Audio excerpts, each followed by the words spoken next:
Hello there, welcome to the Saroy channel and welcome to my Omnibus series.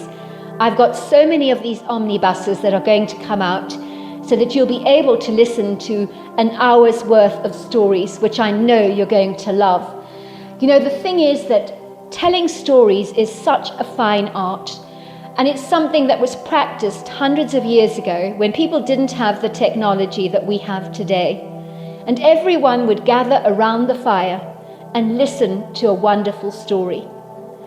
And also, what is so wonderful about a story is that personally, I think it is the best way to go to sleep. Every night when I go to bed, I always listen to stories. And that's something that parents used to do with their children.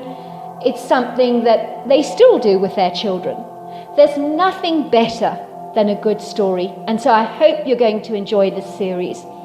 And before we start, I just want to say, do subscribe to my channel because you don't want to miss out on anything. Because I'm in for the long haul and I want to make sure that you get the most stunning stories to go to bed with at night or to listen to when you want to be one of those people sitting beside the fire and listening. Don't forget to subscribe to my channel and let's get started. I hope you're going to enjoy the omnibus. Dear Sarah, and all your lovely listeners, I was in a dreadful tearing hurry, running late for my interview. This was crazy. My annoying landlord had pounded on the door of my apartment, giving me the riot act about the fact that I was 2 weeks late with my rent. If I did not pay him in the next day or so, I would quite literally be thrown out with nowhere to go. I was beginning to panic.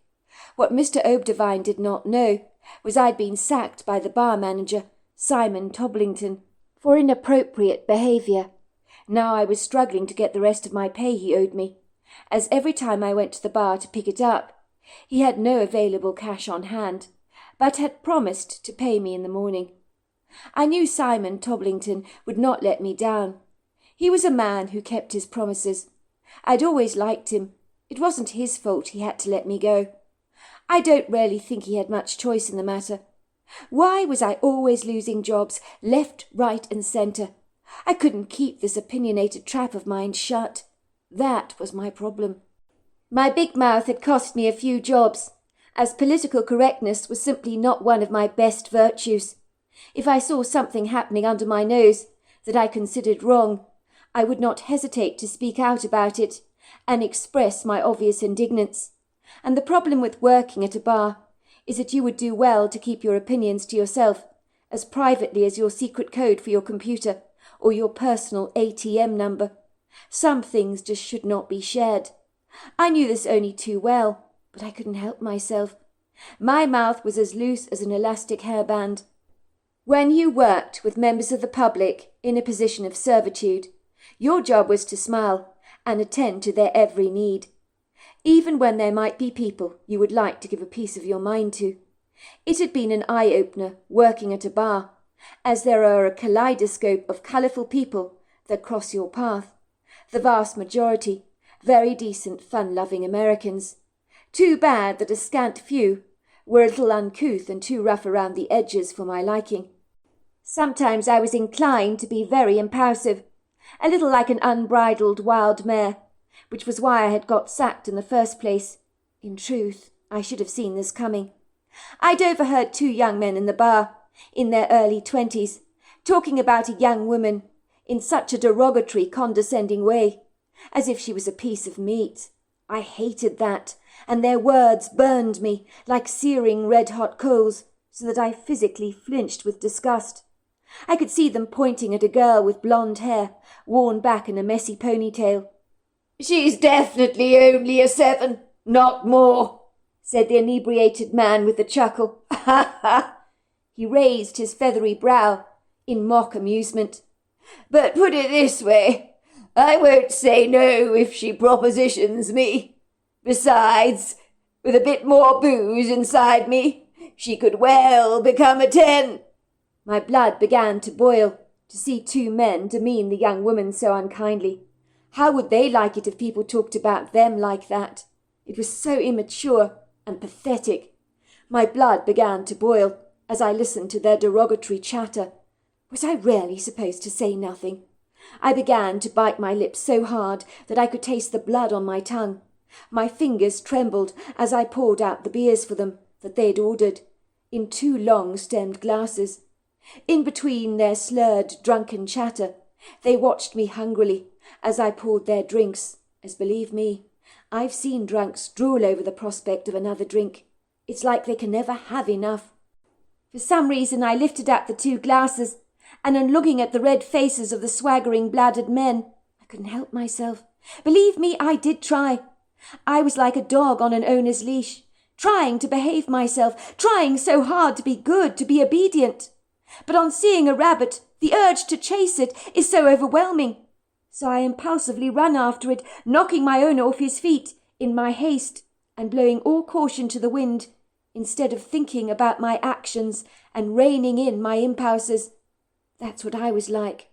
Let's just say the amber liquid in the glasses shed their politeness and became rudely airborne, and before I knew it, I had spontaneously flung the beer into the 2 men's bewildered faces. I couldn't help myself. Besides, they deserved it. And for a moment, my spontaneous outburst brought a huge measure of satisfaction for me. But that pleasurable moment was far too fleeting, as the impact of what I'd done meant that every single head in the bar was turned in on me, as if I had suddenly become the object of everybody's interest. "What did you do that for, bitch?" said one of the men, whose annoyed wet face was now covered in foam. I hasten to say people at the bar began to laugh at the 2 men, who were soaked to the skin, well, at least their faces were, as most people enjoy live entertainment, especially when there is no cover charge. I mean, it doesn't get better than that, does it? The audience's mocking laughter only made the young men more irate. They were completely humiliated. They glared at me contemptuously. "You bitch," the man continued, muttering under his breath. "What did you do that for?" "She's a spirited one, isn't she?" I heard one man call out. "Good on you, Brittany. Sorry, lads, I'm on her side. I've known Brittany for a long time. She'd never throw beer on your faces unless you deserved it." To which the other people in the bar raised their beers and nodded in agreement. "You want to know why I did that?" I said, lowering my voice to the 2 young men. "I heard you trashing that young lady over there with the blonde hair and the ponytail, and talking about her insultingly, as if she was a piece of meat. You disgust me. You should grow up and get a life. I don't think I'd ever give the 2 of you a 1+ if I was to mark you out of 10. And even if I was inebriated, I doubt you'd make it past a 4. Anyone who was close enough to hear my words was heartily amused. One of the older men, sitting at a bar stool, only a few yards away, with a full head of white hair, raised his glass of beer and said, "You're being kind, Brittany. I wouldn't give them a 4 even on a good day. They wouldn't get past a 1. He winked. The 2 men blushed with embarrassment, and like 2 dejected, unloved stray dogs, with tails between their legs, they hurriedly scurried out of the bar. My customers may have been amused and somewhat entertained by my dramatic performance at the bar that evening, but the bar manager most certainly was not. And let's just say his face was like a dark, furious thundercloud. Who could blame him? I had fortuitously created unwarranted drama at the bar, and turned 2 perfectly good paying customers away. I was not good for business. He beckoned for me to follow him out of the bar. "Get your coat and your purse, Brittany," he told me. My heart sank, as I knew where this was going. I could smell my dismissal as strongly as onions on a man's breath. The next thing I knew, my bar manager, Simon Toblington, took me out of the bar and gave me my marching orders, as I had predicted. My head dropped shamefully to the ground, as I walked with my eyes fixed on my feet. Everyone had been watching me leave the bar. I think they all knew my fate. I wasn't stupid. I knew what this was about. It had happened to me before, and likely it would happen again. I was like a perennial flower in the meadow, being hacked back again and again, always having to fight my way through the storms of life, just to live to fight another day. It was the story of my life. What the hell did you mean by throwing beer at our customers, Brittany? I'm running a business here. I pay you good money to respect our customers. But you don't understand, Simon. Those two men were rating that girl out of 10. Who does that? It's sick in the head. They're young men, Brittany, full of raging hormones. When men are that age, they can be crude, very unseemly at times. Besides, they were intoxicated. People can be cruel when they're drunk, say things they don't really mean. But it's not for you to judge them. I don't pay you for that. They'll grow out of their obnoxious bravado. I know, I was like that once, I'm ashamed to admit. You are there to serve them, Brittany. If you don't like what they're saying, you should have held your tongue, bitten your lip, and got on with the job. I'm sorry, Brittany. I've always liked you a lot, and all our customers love you to bits, but that's not good enough. The way I see it is that you are a liability to my business. You have to go. I cannot afford to have my bar staff throwing beer in people's faces.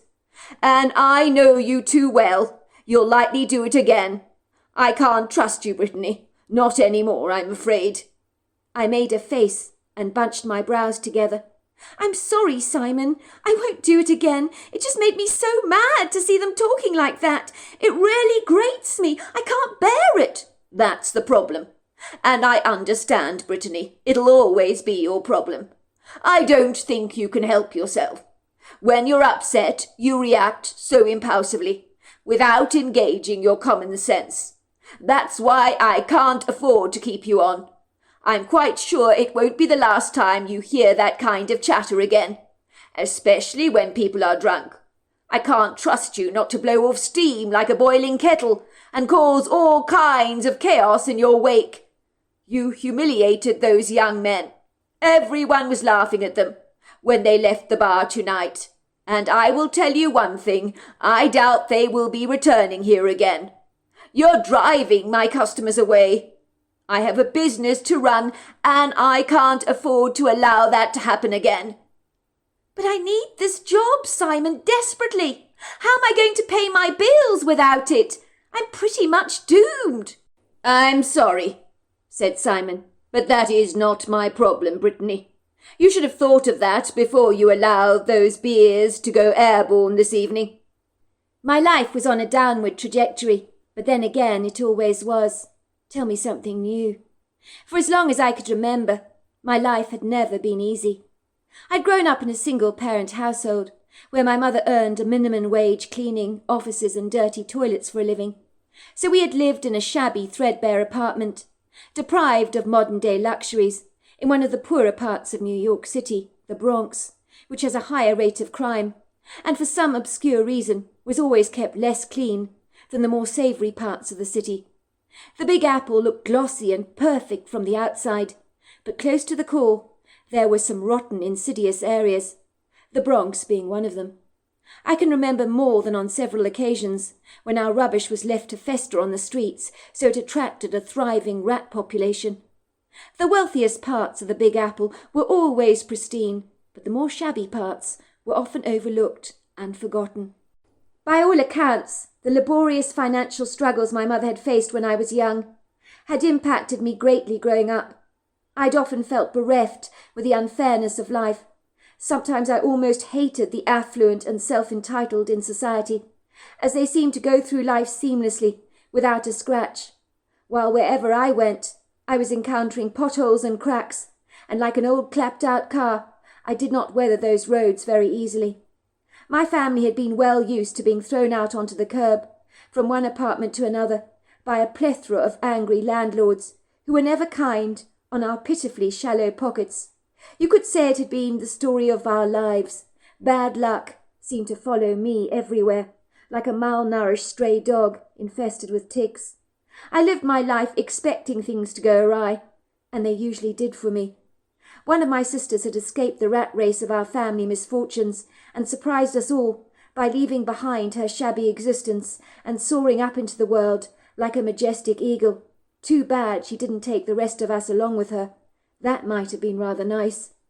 Angie had always been lucky in life, gaining scholarships and bursaries at every opportunity, and was a high-flying lawyer in Manhattan, looking pitifully down on her siblings with a condescending, smug, self-satisfactory look that I despised.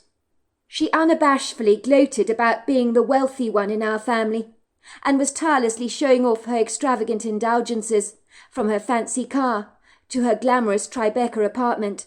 She wanted us to envy her, and I never wanted to give her the satisfaction of doing so.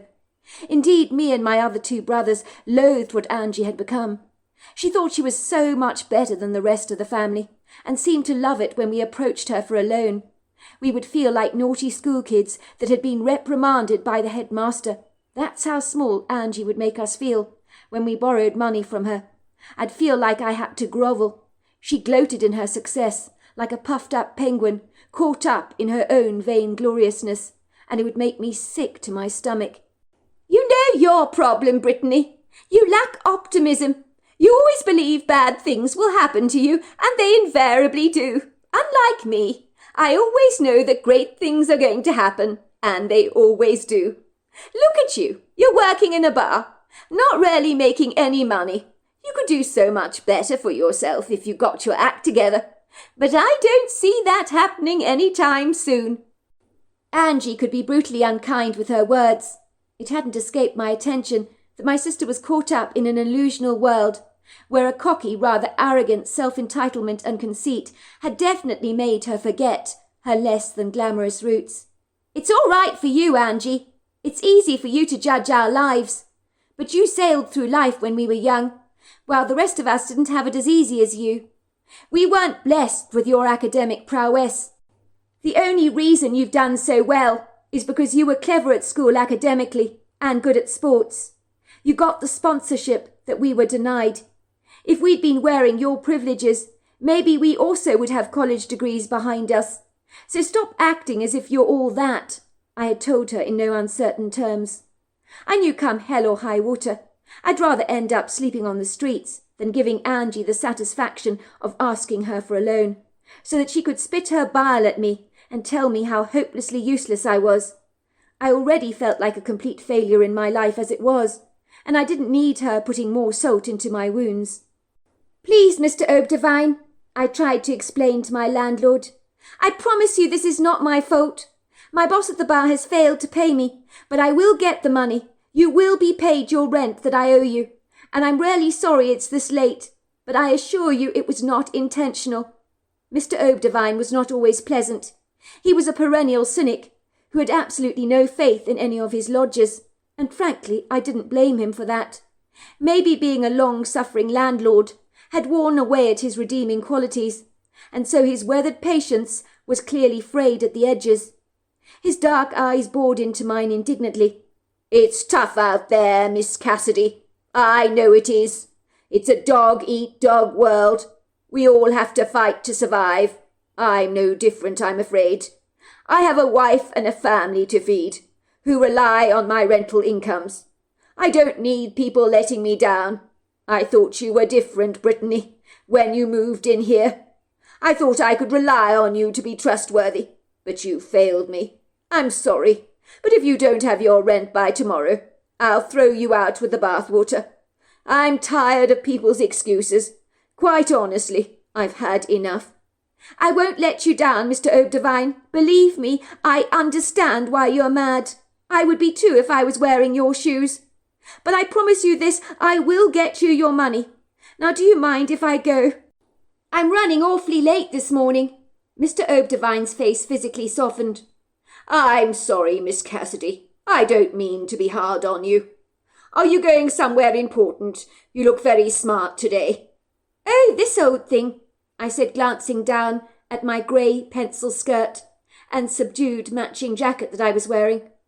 "I've had this thing for years.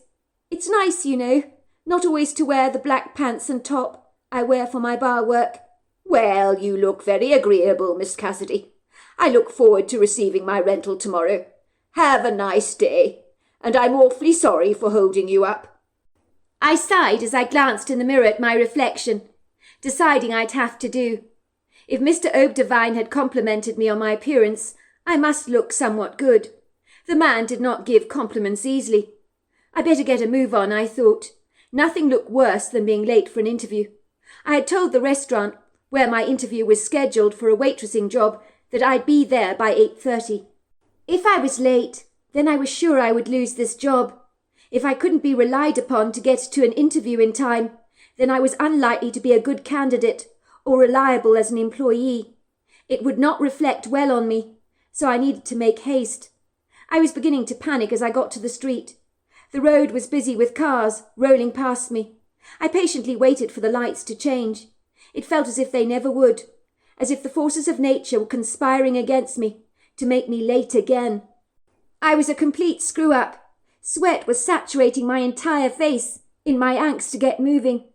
There was an old woman standing next to me on the pavement, waiting patiently for the damn lights to change. It seemed like they never would. Quite suddenly she involuntarily walked into the middle of the road, when a truck nearly bludgeoned right into her. I leapt hurriedly forward, pulling the woman away by her shirt collar from the truck in a frantic haste. The truck sounded its horn and went driving forwards, merging into the traffic until it had all but vanished. It was not the moment for the old woman to cross the road. The lights hadn't changed yet. What was she thinking? I hasten to say I felt rather proud of myself. I'd saved someone's life this morning, and that made me a hero, and it wasn't often I could put myself on a pedestal as I could in this moment. I was absolutely certain that the woman would be thanking me profusely for having saved her life, but her reactions confounded me. The old woman began to scream at me. You! You over there! You attacked me! She cried out, pointing her gnarled, arthritic finger at me accusingly. She began to shout out to anyone passing who would listen. Call the police! Call the police! Someone call the police! This woman over here attacked me, she said, clutching her large leather purse tightly to her chest, as if she was absolutely certain I was about to steal it from her. She stared at me suspiciously through her grey, furious eyes. This woman here is after my money. I know she is. She grabbed me onto the pavement so that she could grab my purse. Ma'am, I explained to her, you ran into the road when the lights had not changed. I pulled you back. I grabbed you. You could have been run over by that passing truck. The lights hadn't changed. You could have been killed. I was trying to help you. Even the truck driver blasted his horn. You were inches away from being mown down. You're lucky to be alive. Did you hear her? Said the old woman contemptuously. She's a liar, a liar. You pounced on me. You were trying to rob me, to take my purse from me. I'm not an idiot, you know. I know what people like you are like. Someone help me. Call the police, she shouted, as a gathering of people surrounded us, wanting to know what the fuss was all about.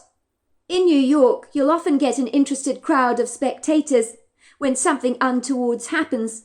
Sometimes people will ignore you and walk past you. This time the old woman was attracting a sizable crowd. I hasten to say people were eyeing me suspiciously, as if they suspected that the old woman's fictitious tale about me was true. I mean, on the face of it, why would a sweet old dear be throwing out such dreadful accusations against me to all and sundry, if they weren't true? I mean, New York was not immune to crime. You heard stories of people's bags being snatched, as in any big cosmopolitan city, and petty theft was increasingly common. I'd once had my washing on the line pinched, so I knew all about it. I wondered why she was making all this up. Was she slightly demented? At a guess she was in her early 80s. Is this true? Asked one of the bystanders, looking perturbed and focusing on his cell phone, as if he was wondering whether he should call the police or not. Did you attack this woman? I was insulted by the man's blatant insinuations. If I was guilty, why hadn't I run off instead of facing the wrath of a stranger? I'm going to an interview. I'm not about to attack anyone on the street, let alone an old lady, I insisted. That was when I saw a man hurrying towards us. Was this another spectator, I wondered, curious to see what was going on, and desiring to bask in the entertainment. Sorry for intruding, said the tall gentleman addressing the crowd. I saw the whole thing happen. "This kind young woman over here was not attacking you, ma'am. She pulled you away from a truck that was about to run you over. You are very lucky you did not die." The crowd quickly dispersed, shaking their heads and mumbling under their breaths that the old lady must be rather senile. The man who'd been so close to calling the police on me hung his face in shame. Bashfully he said, "It seems like I owe you an apology, ma'am. You saved this woman's life today. In my book, that makes you a hero." The old woman made a disgruntled face, wrinkling up her nose in disgust. Her blue eyes glared at me from beneath the folds of crinkled flesh. "Poppycock! This woman is a thief! Can't you see it? She's pulling the wool right over your eyes. You don't know what she's like. I can tell." She hurried off across the road, nearly getting run over for the second time this morning, and met with the resounding disapproval of several furious car horns. I was done with being a saviour for the day. I thanked the tall man for heroically coming to my rescue and for setting the record straight. I hurried along my way to get to the interview in time, my legs stepping up their pace. I shook my head in frustration over what had so unfortunately transpired. This day certainly had not got up to a good start. I had an unsettling, bodeful feeling that this was only the very beginning, and things would progressively go downhill from thenceforth. "Don't they say no good deed goes unpunished?" I muttered to myself under my breath. They weren't wrong about that. I could not believe that I'd saved this woman's life, and this was the thanks I'd got. I wondered why I'd even bothered. Why was my life one long apology? I couldn't help wondering if my stars were misaligned. Was Mercury in retrograde or something, I wondered? My heart pounded nervously in my chest. By the time I reached the restaurant, I was out of breath. I discovered I was 15 minutes late. I knew I'd blown it by the scathing look the manager gave me. "You do realize you were supposed to be here by 8:30, he said, tapping his watch. "You're 15 minutes late. Punctuality is very important to me at the restaurant." I tried to tell the restaurant manager about the unfortunate episode on the street corner, but no words tumbled out of my mouth. I knew I'd blown it when he said, "If you don't hear from me by 12 p.m. today, you will know you did not get the job. We have other people we need to interview." Why did he not just come out and say it? The job's not yours. I nodded politely, and with my tail between my legs, I ran to the nearest coffee bar for refuge. I needed sustenance at once. Sugar and caffeine would do very nicely, and lots of it too, to deliver me from my plunging depression, which was drowning me very fast in a pool of despair. I was now so aggrieved, so dispirited. I'd recklessly blown my last job. Getting a new job was not going to be easy by any manner of means. Why was everything such a chaotic struggle? I knew when I got the rest of my pay from the bar where I worked, I would only be able to cover my rent. But what about the next month's rent? What if I didn't get another job? The last thing I wanted to do was to go crawling on my hands and knees to Angie, begging her to bail me out yet again from another one of my fiascos. I eagerly grabbed a small table in the coffee shop with its window overlooking the bustling street. My thankful derriere plunged gratefully into the chair. I must have looked a pitiful, rather wretched sight, as the waitress noticed me at once and hurried over to me with a sympathetic smile on her face. "Are you all right? For a moment there I thought you were going to faint. Have you got low blood sugar or something? Would you like me to get you something to eat?" "That's very kind of you," I said, reaching out to grab the menu in her hand. "No, I don't suffer from hypoglycemia. I'm just pale because I've just had a bad morning. That's why I look so frayed. You know how it's like." The waitress nodded empathetically, rolling her eyes in the back of her head. "I know what you mean. I have bad days all too often." She giggled. "I tell you what, I'll fix your low spirits up for you. You have got to try our apple pie and cream. Let me tell you, it is to die for. And I recommend it with our hazelnut latte. The hazelnut brings out the flavour of the coffee and works remarkably well on the palate with the apple pie. You'll love it." "I can barely do the zipper up on my skirt," she giggled. "My waistline has expanded so much. I just can't get enough of those apple pies. If I'm not careful, I'll be rolling out of here." "In that case, "I must have that apple pie and hazelnut latte," I said teasingly, closing my menu and handing it back to the waitress, grateful that she had spared me from having to make any decisions that would require any effort. And right now I just didn't want to think on my feet about anything. There's something to be said for engaging in a blank mind from time to time. The whole morning had been such pandemonium, with a staircase of disasters, which I seemed to attract to my life like bees to a honeypot. My landlord, for example, breathing down my neck like the proverbial dragon for not paying my rent in time. The old woman on the street corner, wilfully accusing me of attacking her. And now my recent disastrous interview with a restaurant manager that had catastrophically backfired on me because I was 15 minutes late. Why did life have to be this tough? I cradled my head in the palms of my hands, in a self-soothing gesture, as if my head was a fragile bird's egg in a nest that needed to be lovingly swaddled. After a while I lifted my head up to stare out rather vacantly at the street, where I watched the people bustling up and down the pavement. I'd always loved watching the movements of people as they hurry along their way. On the surface, they all looked well put together, as if their lives were perfectly orchestrated, like a tuneful note in a pretty melody. Were any of them as unhinged as I was, barely managing to keep it together? The coffee shop was a vibrant buzz of people that were sitting at their round tables, swathed in red and white checkered tablecloths, happily ordering coffees and morning snacks for themselves. The family in the table next to me were tucking into their food with gusto. The kids at the table had ordered waffles and ice cream with maple syrup, after the long-suffering mother had finally given in to her children's pleas.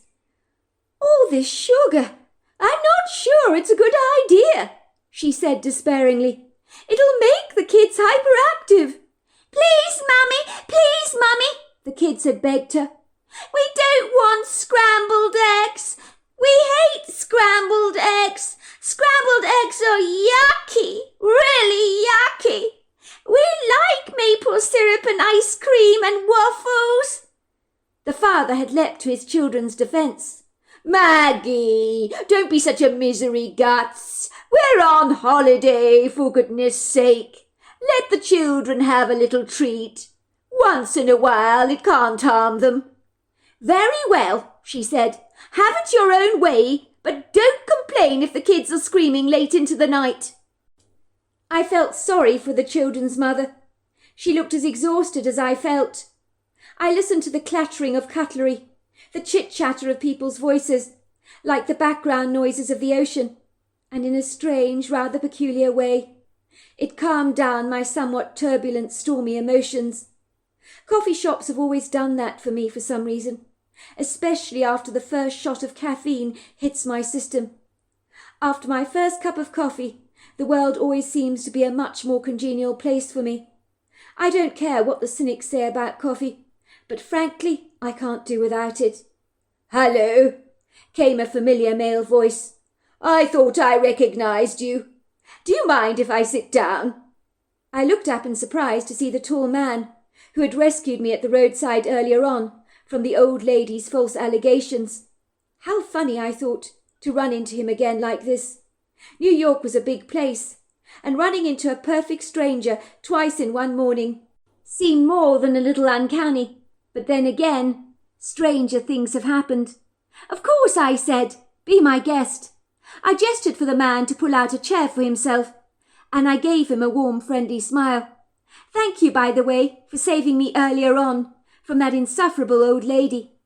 The man pulled out a chair, which squeaked on the floor, and then he sat down. "You saved the old dear's life. God only knows why she was crossing the road when the lights hadn't changed yet. She narrowly missed being mown down by that truck. She was completely oblivious that you had delivered her from a deadly fate."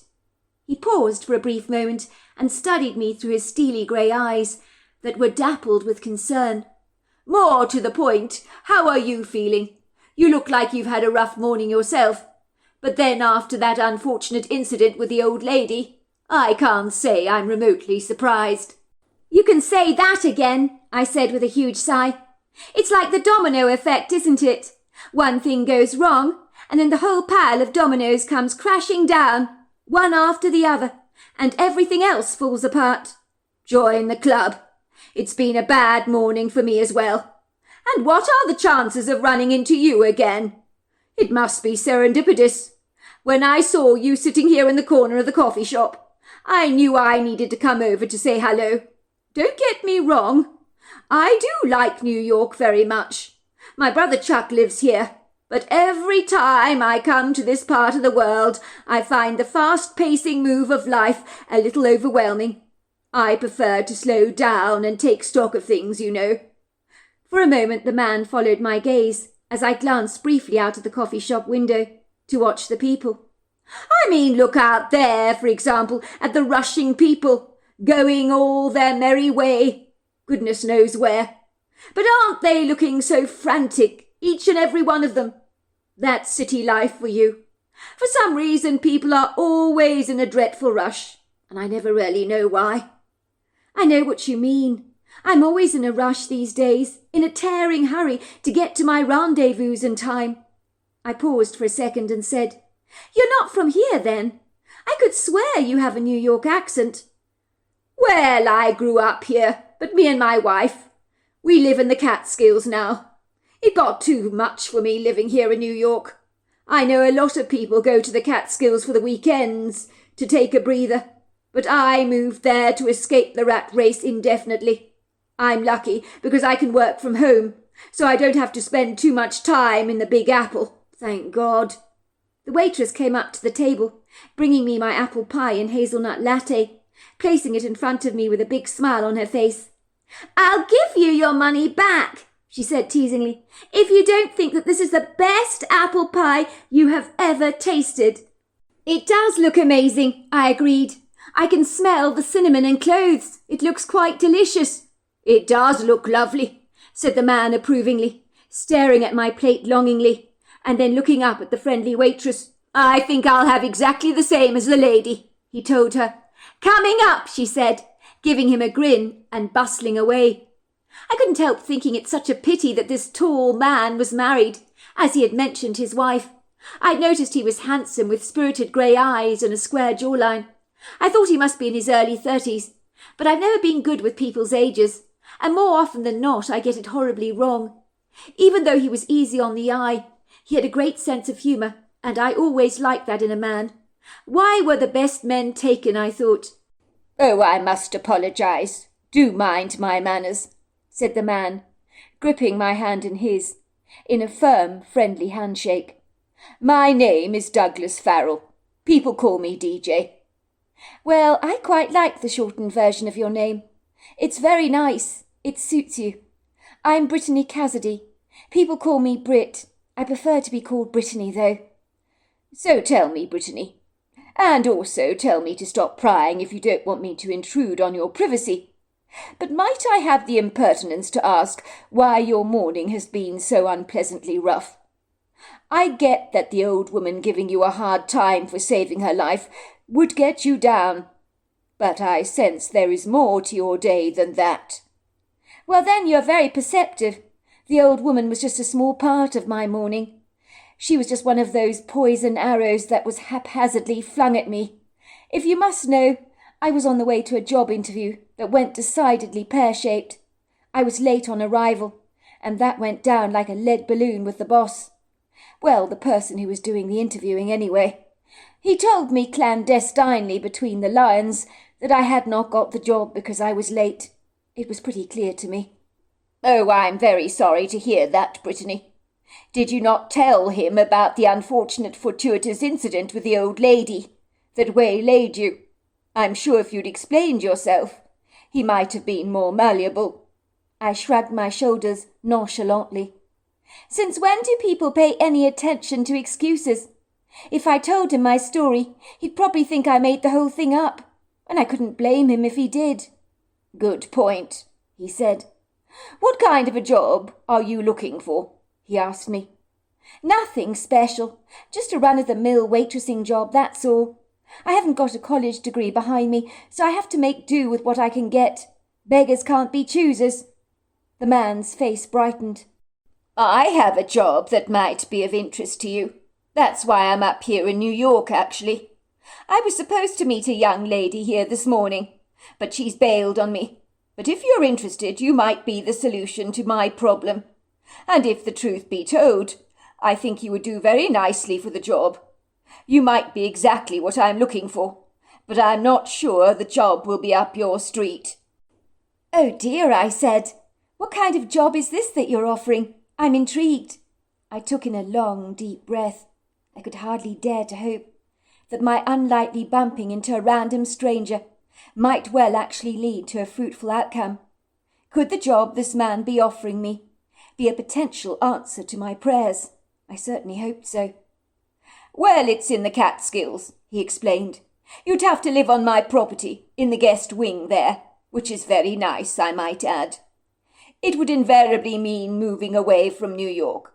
I'd provide you accommodation, and of course all your food free. You could also use my wife's car if you need to pop into the town of Catskill for anything. Would $1,500 a week suffice?" My mouth dropped open. If what this man is telling me is true, that kind of money could potentially change my life.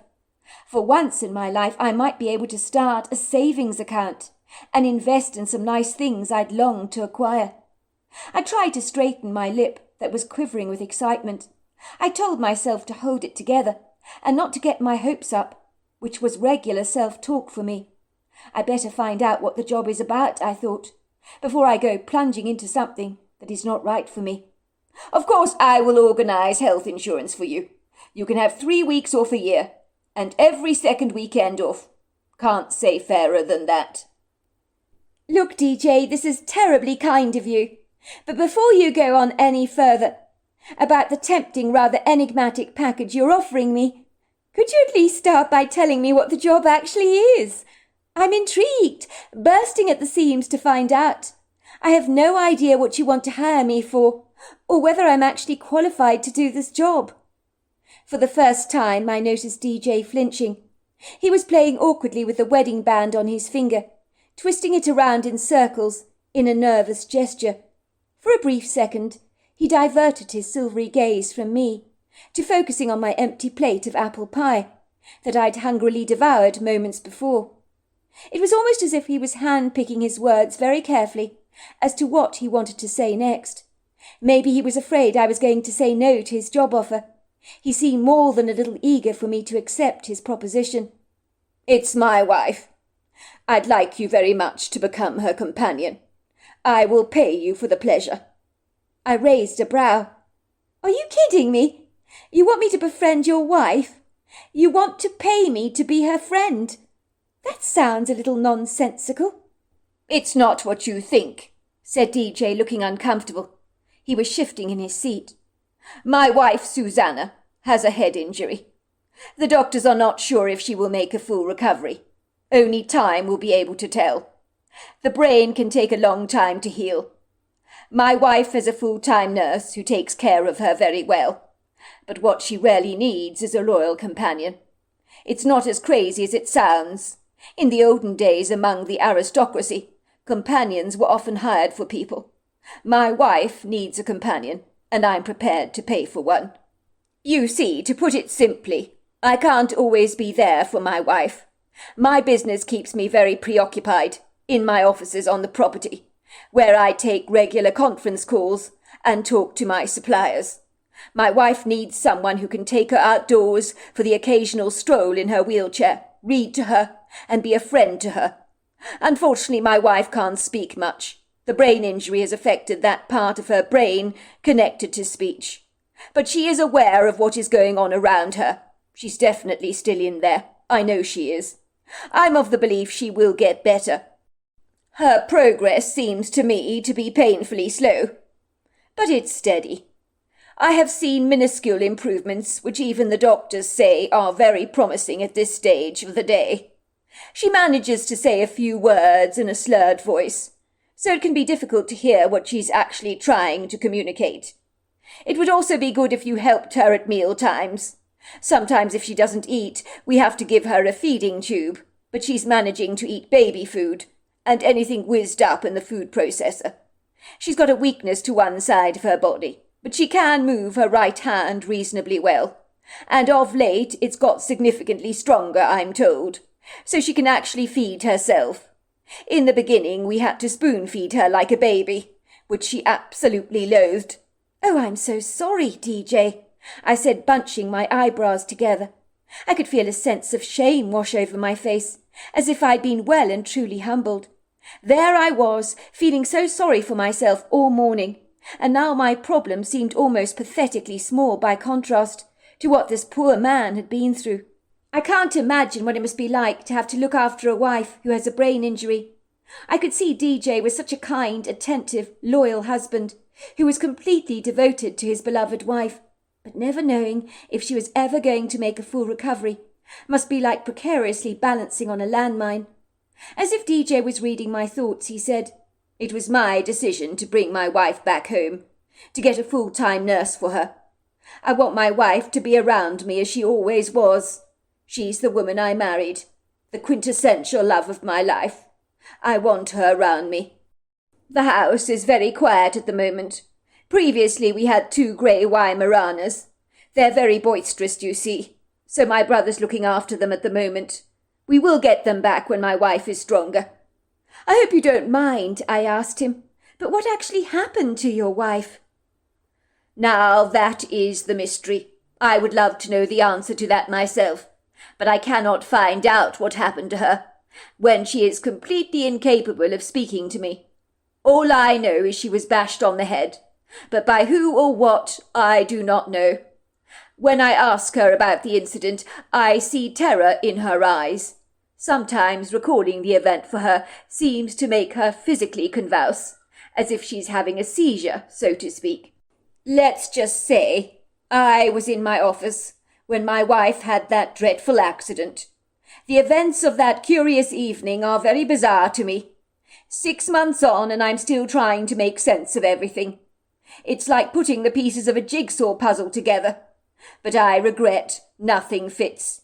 My offices are in a private little cottage separate from the house, and on the evening of my wife's attack, something began banging really loudly on the walls of my office. And when I say loudly, I mean loudly. In truth, I was absolutely terrified. I was on a conference call at the time with a business colleague of mine. I'm telling you, on the call his eyes grew as wide as saucers. He said to me, "What the hell is that?" He was startled by the huge, thunderous commotion going on outside my office, and he was miles away, in Orlando, Florida. I don't mind admitting it put the fear of God in me. Images of Freddy Krueger standing there in a mask with a hacksaw, giving me a gormless grin, came to mind. I mean, it's hard to put into words how startlingly loud and intrusive that noise was. It was most unsettling. I don't mind admitting I was trembling in my boots. I picked up the iron fire poker by the mantel to use as a weapon of defence. I knew something was outside my offices that could potentially throttle me. Anyone who hit my offices that hard had to be powerfully strong, because I couldn't do it myself. It was dark out of doors. The night was wretchedly intimidating. I couldn't see a damn thing from my window, as the outside lights of my offices had unfortunately blown. The moon was so obscure, so all I could see was the silhouettes of the lofty trees, and a tenebrific sky devoid of any light. I switched off the office lights and flashed my torchlight through the dark window, but I could not see any sound of a trespasser on my property. Thankfully, the front door of the cottage had been locked, although there was a spare key under the pot plant. My fingers were trembling when I opened the front door of the cottage, with a vacillating hesitancy, my heart booming loudly in my chest. It drowned out all the nighttime sounds, it was so incredibly loud.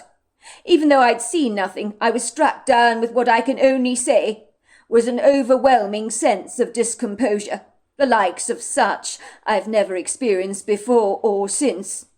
I called out into the dark expanse, flashing my torchlight around in the darkness to see if I could observe any unusual movements. I mean, it was slightly windy. I could see branches of the trees swaying, but nothing that looked suspiciously out of alignment. I called out, "Hello? Hello? Hello? Is anybody there?" For a while everything was very quiet, and then intruding upon that uneasy silence was a strange kind of dragging sound, followed by scuttling. It was a little like as if there was rats in the attic, but much, much louder than that. The kind of noise that would make even a calm, unruffled character feel rather dismayed. I heard a walloping thump, and then the sound of heavy, ponderous feet thundering off into the woods like a herd of bison charging across the open American plains, and I don't exaggerate when I say that. That was what it sounded like. I remember standing there, completely confounded, bunching my eyebrows together. I was very perplexed, saying, "What the bloody blazes is that?" I could hear my colleague shouting at me from the computer. I'd forgotten all about him. "Is everything all right, DJ? Should I call the police?" I was about to return to the computer to assure my colleague all was fine, when a moment later I heard a loud wail, followed by strange whispers, as if even the trees were calling my name. It was like they were saying, "TJ, TJ." It was like a disembodied, outer-worldly voice, freaking me out. It made my blood run cold. Never experienced anything like that before or since. I was rattled. I finally, against my better judgment most probably, plucked up the courage to venture towards the woodgrove to take a closer look at everything. The woodgrove fringes the cottage where I work, which I turned into my offices. I knew whatever had been banging my offices had charged into the woodgrove, and it did cross my mind it had been an incredibly large wild animal. It had sounded like something with the physical girth and bulk of a rhino. Granted, there was quite a feisty wind blowing that night. The branches of the trees were swinging their boughs vigorously, the trees rustling, but the movements I'd heard could not be put down to the wind. I observed nothing. No sign of anything moving in between the trees. Everything was stoically quiet. I could hear the trills of the crickets and the chorus of the frogs, but nothing more, and for a moment my turbulent discord was eased, I have to say. Then the most bizarre thing happened, which I don't know how to explain, but I heard this loud, booming voice in my head saying, "Your wife needs help." I've never been the type of man to have premonitions of any kind, but I didn't need any further prompting. In that moment I knew that something was very wrong with Susanna. I abandoned all my fears and hightailed it right back to the main house, like a jackrabbit, never run so fast in all my life. By this point, my heart was doing cartwheels in my chest, and then there she was, lying on a crumpled heap on the ground, in a fetal position, covered in a deer pelt, would you believe, outside our front door. When I saw her, my blood ran cold. I mean, in the beginning, I didn't even know it was my wife because of the deer pelt. I thought she was dead, but then I noticed her body was twitching. I felt a glimmer of hope. I dropped to my feet to examine my wife. She was moaning. I realized her hair was matted, and there was blood on her scalp, but she wasn't very responsive. Thankfully, the outside lights of the farmhouse were on, so I could see her sorry state clearly. I knew she needed urgent medical help. She was in a bad way, and getting worse. Her condition was deteriorating right in front of me. The gash on her scalp was bleeding badly. But the emergency services arrived promptly, as my colleague on the conference call decided to call for help. When I had failed to return to my call, he perceived something was terribly wrong. So the emergency services and an ambulance and police were at my house. The EMTs immediately got to work with my wife, putting her on a drip and onto a gurney, and they rushed her forthwith to the hospital, with me at her side. I was so numb when I held my wife's hand in that ambulance. I kept telling her, "Susanna, it's going to be all right. It's going to be all right. You're going to be fine. I promised you." I didn't think she would be fine. I remember my wife had told me she was going to take a walk in the woodgrove in the early afternoon before dinner. I have no clue what happened to her, or why she'd been covered with a deer pelt. The doctors were more confounded than me. They believed that something had hit her very hard on the head. It was a blunt force injury. At one point they did a brain scan and thought that there was no activity in Susanna's brain. But a second scan revealed that her brain was just very badly bruised and swollen. It was touch and go for a while. Susanna was in a coma, and the doctor told us it was her body's natural way of trying to help her heal from her brain injury. Thankfully, my wife made a good recovery. But of course, whether she will ever be 100% well again is anyone's guess. It's all speculation at this stage. There are no guarantees. That's what the doctors told me. I've heard incredible stories where people have made full recoveries from brain injuries. Some quite miraculous, I have to say. So I'm keeping my fingers crossed with an optimistic outlook that Susanna will be one of the lucky ones who will pull through. The brain is a remarkable organ, but when it's been exposed to a great deal of trauma, recovery can be a long, arduous process. And how each person recovers depends entirely on their unique biologies. Put it this way, one person may look like they're having a promising outcome, and against all the odds might suddenly die, and the patient with the grim prognosis may go on to make a full, complete recovery. So as far as Susanna is concerned, I'm hoping for the best, but preparing myself for the worst. It's a very precarious waiting game, I'm afraid. I am so sorry, DJ. I don't know what to say. Your story blows my mind. I don't know what to make of it at all, especially the banging of your officers. It's bizarre. All I can say is your problem certainly puts mine into perspective. This morning I had the audacity to feel sorry for myself. Now I feel quite ashamed about that. What you've been through makes my challenges seem like a leisurely walk in the park. When did you say this happened? The accident, I mean? It happened 6 months ago, but believe me, it feels like a long time. So now you know the nuts and bolts of what I've been telling you, and what you would be required to do as a companion for my wife, if you were to accept my proposition. Would you consider taking on this job? I would love you to work for me.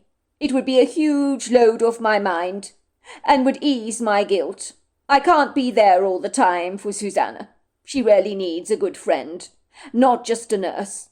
I mean, she has girlfriends, of course she does, who occasionally pop around for a visit. But they have their own lives to live, and they can't afford to spend too much time with her.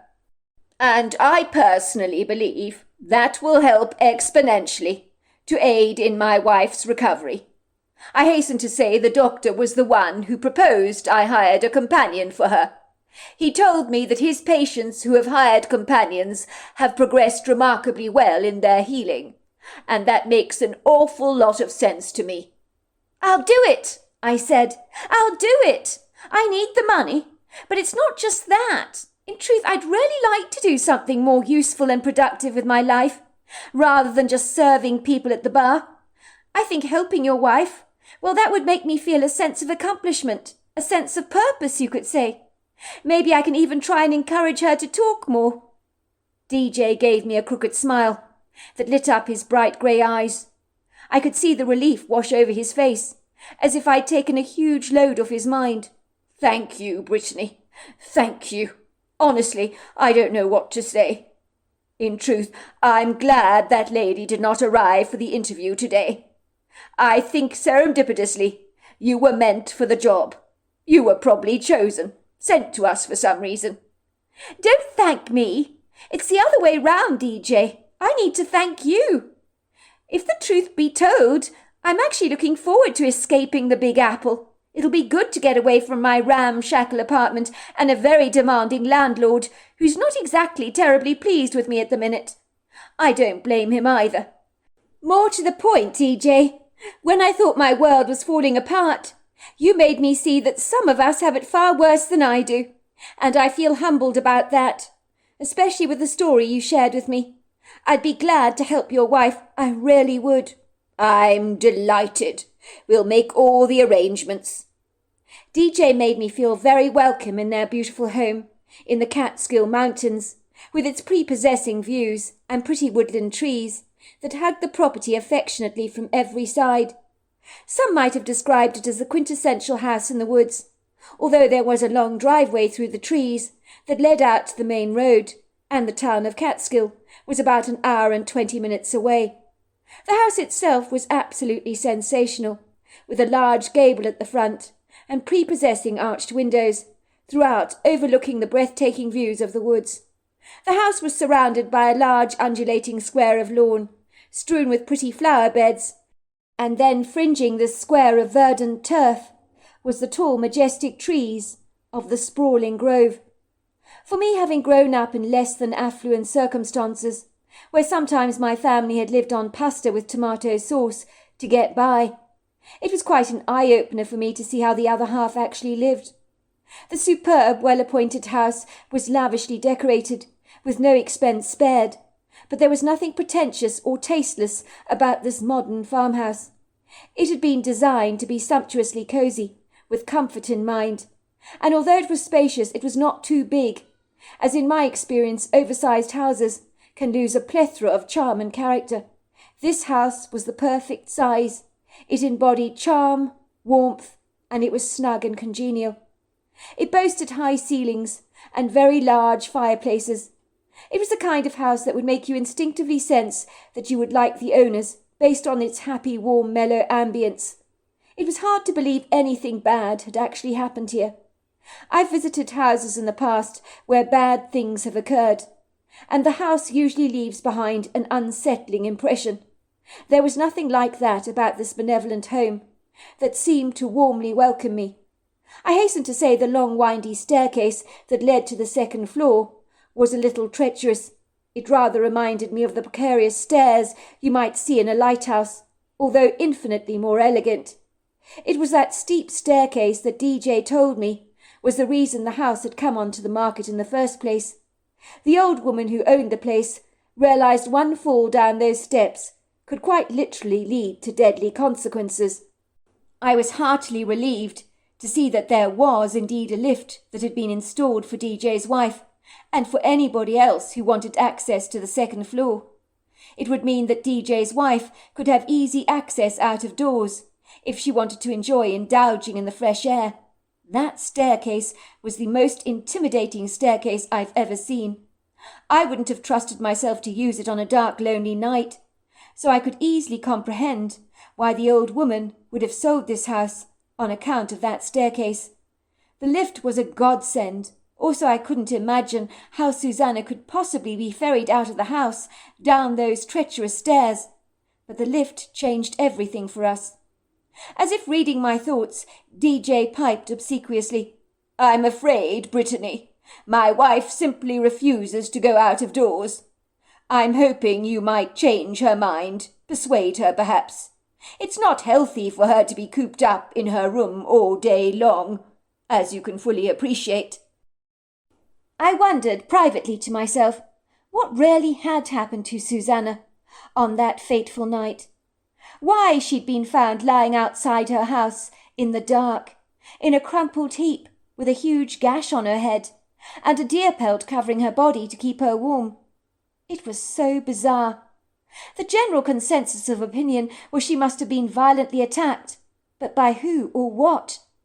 According to the doctors, she had a blunt force traumatic injury on her head, as if someone had thrashed her across the head with a baseball bat, or something like that. I had decided, clandestinely, that come hell or high water, I'd ultimately get to the bottom of this baffling mystery. When I was a little girl, I'd always rather fancied myself as a Nancy Drew. Now I had the quintessential opportunity to find out what really had happened to Susanna Farrell on that bodeful, inauspicious night that so dramatically had changed their lives in a heartbeat. The curious story that DJ had shared with me about his office shaking and banging very loudly, as if someone had been thunderously beating against the walls, left me wondering a great deal about this outlandish incident. Had someone tried to get DJ's attention, to tell him that Susanna desperately needed his help?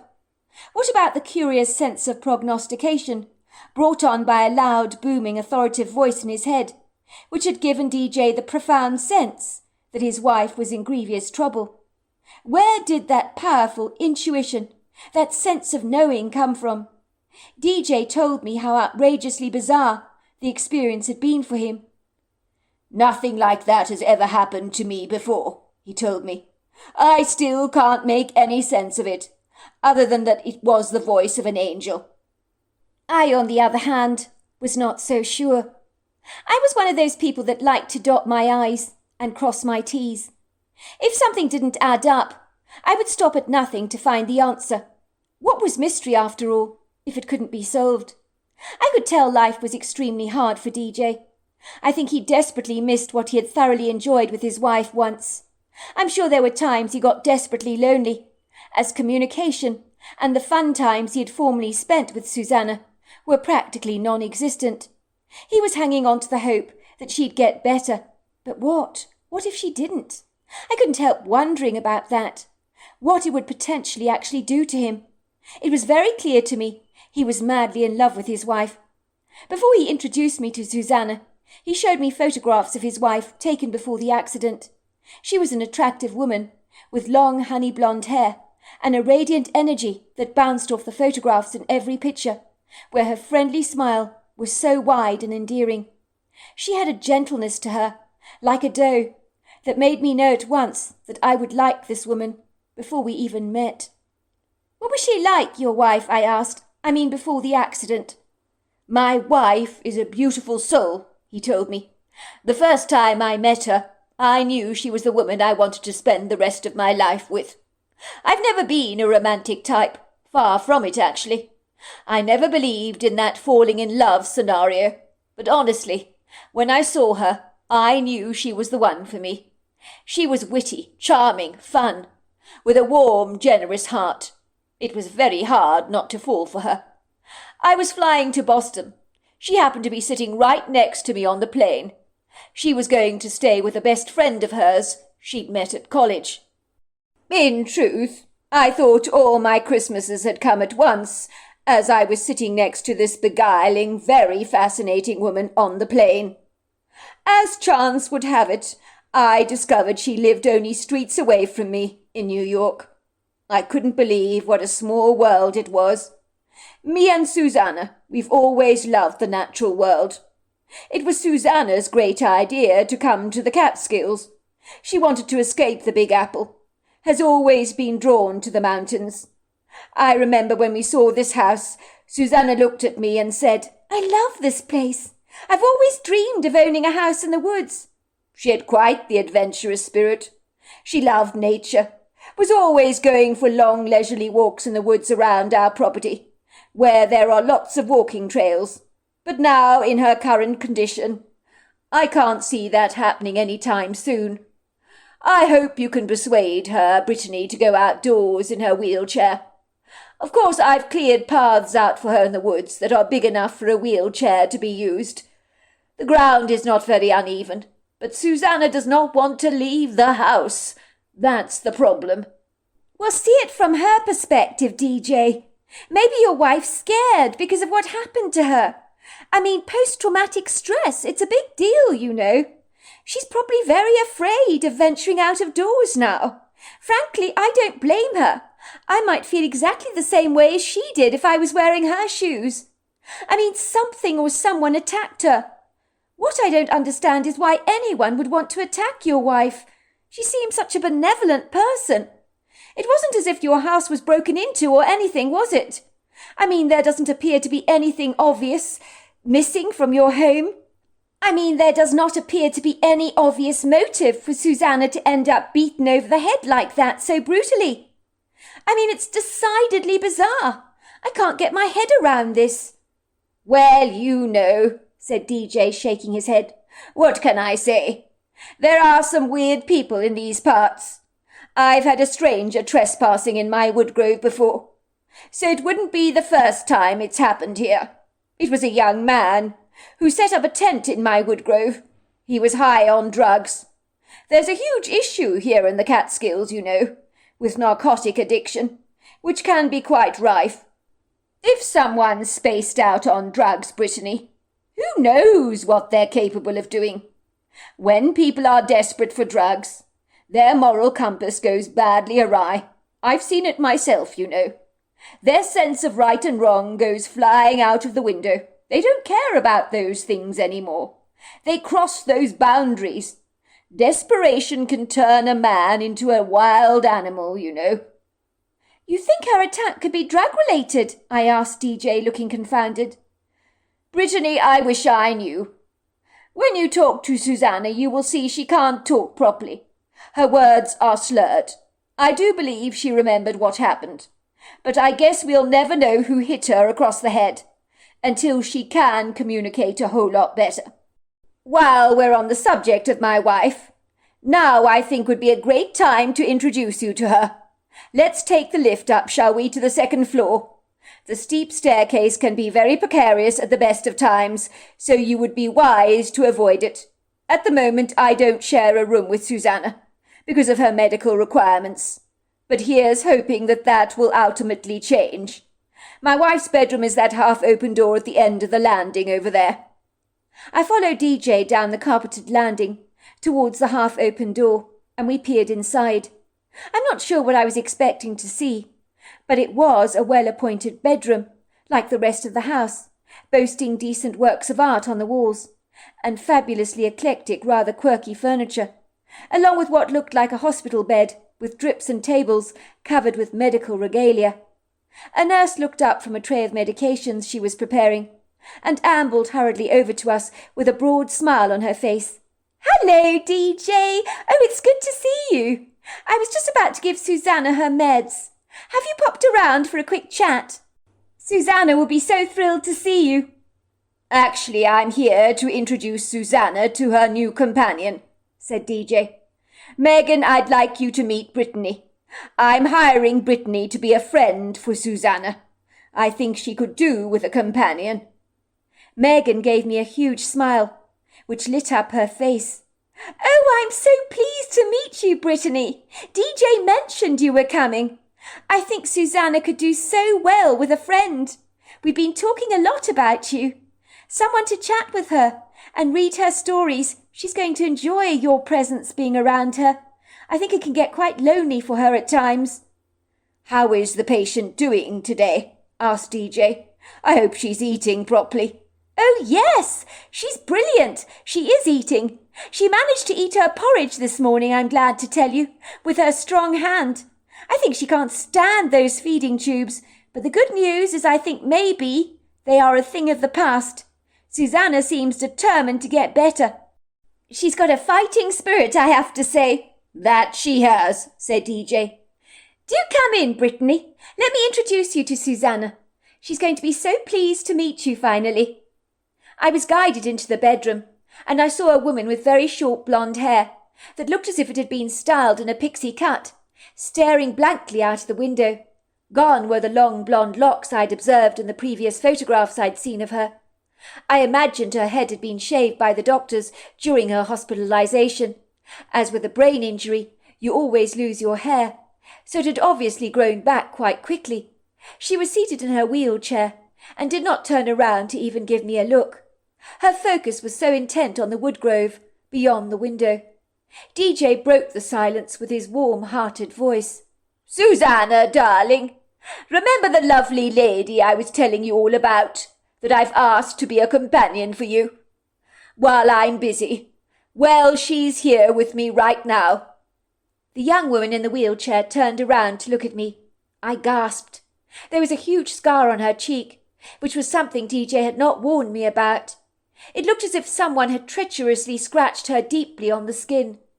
Susanna looked at me through her eyes that were almost focused on two things at once, as one eye was focused on me, and the other was still staring out of the window at the view onto the woodgrove. I noticed her mouth was a little lopsided, as if she'd experienced a stroke. There was a little drool coming down from the side of her mouth. She looked at me briefly through her blue eyes and said, Nick." DJ looked delighted. She's speaking to you already. I think she likes you, Brittany. Sometimes we get only a couple of words from her in an entire day." "Hello, Susanna," I said, going up to her, feeling the need to raise my voice a little, as Susanna seemed to be easily distracted. My slightly raised voice meant both her eyes were now completely focused on me. "My name is Brittany, Susanna. I'm here to be a friend to you. I'm looking forward to getting to know you a lot better. The two of us are going to have lots of fun together, I'm sure of it." Susanna looked at me through her blue eyes again, and a lone tear spilled down her cheek. And in that moment I realized this poor woman felt so helplessly trapped in her own body, like a tiger in a cage, and she was fighting to get out of it, and I had a sense that she would, because I could tell Susanna was quite the fighter. Suffice to say, I soon settled down to life in the Farrell household seamlessly. DJ was incredibly generous and kind to me. He made me feel most welcome in the household, as if I belonged. I was staying in a stunning bedroom en suite that DJ told me had been designed by Susanna. The woman had oodles of style, but nothing in her decor was conceited or stuck up. Everything had been designed for what I would describe as luxury and comfort, with a king-size bed that boasted Egyptian cotton sheets and goose-down duvets. The colour palette that Suzanne had endorsed in the house was soft, mellow palettes of green, golds, pinks and bronzes. I soon settled into the daily routines of life, processing Susanna's food in a blender so she could eat it. Everything that was cooked for her had to be liquidized, so if we were having chicken, potato and carrot, it would be turned into a disagreeable-looking sludge that tasted nice, but looked pretty revolting. I'm glad that the feeding tube had been abandoned. Susanna was eating with her one strong hand, all on her own.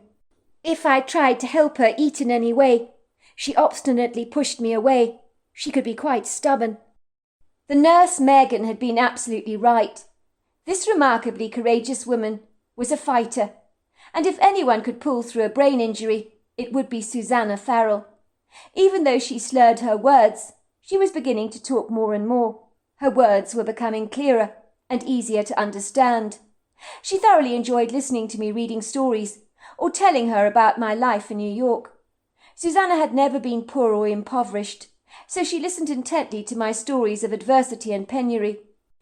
I figured these stories of impecuniousness and hardship would bring her solace.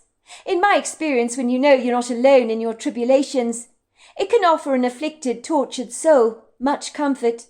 I needed Susan to see that.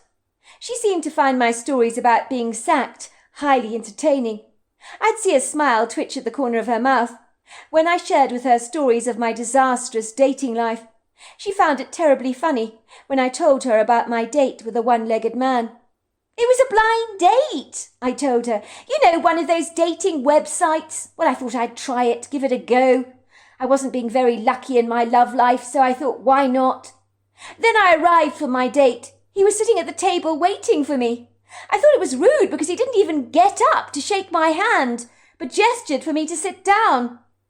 We ate a pretty mundane meal. The conversation was so dull, I couldn't actually wait to leave. When he did finally get up from the chair, I realized he was missing a leg. I stared at him in disbelief. He snapped at me and said, "So I see. You don't want to see me again because I've only got one leg." Oh, I ran out of that restaurant so fast, not because he had one leg, but because he snapped at me like a crocodile. Susanna seemed to snort with amusement. I smiled at Susanna and teased, "It's all right for you, Susanna. You meet your perfect Prince Charming DJ on a plane. It was love at first sight, I gather. Nothing like that has ever happened to me. We can't all be as fortunate as you, can we?" I said, giving her a wink. "You'll find someone, you see," she said in an almost perfect sentence. I was startled that Susanna had spoken a whole sentence to me. "You'll find someone, you'll see," that's what she had said to me. If she carried on this way, she really would make a full recovery. "Susanna, you spoke beautifully," I said. "If you keep this up, I'll be out of a job." She waved her arm above her head dismissively. "You not go? I like you here." She'd said to me, "You not go. I like you here." One day I tried to encourage Susanna to go outside. "Susanna, let's go for a walk in the woodgrove, shall we? I can push your wheelchair for you if you like. DJ's cleared away some open paths for you in the woods. I think some fresh air would do you the world of good." Susanna slurred her words and reacted quite fiercely. She was very adverse to the idea, her blue eyes growing round with terror. "No! No!" she cried out, waving her arms frantically in the air in protest. "But it's a beautiful day," I insisted. "DJ told me you loved nature when you were well. You always went for lovely long walks in the woodgrove.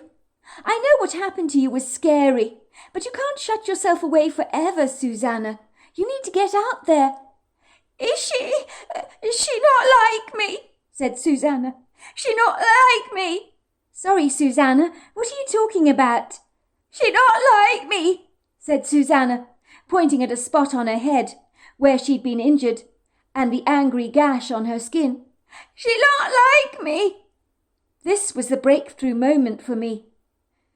"Who doesn't like you, Susanna?" I asked, bunching my eyebrows together, trying to read between the lines of what she was saying. "She not like me," said Susanna again. "She hurt me." Maybe Susanna would be able to tell me what had happened to her that fateful, inauspicious day.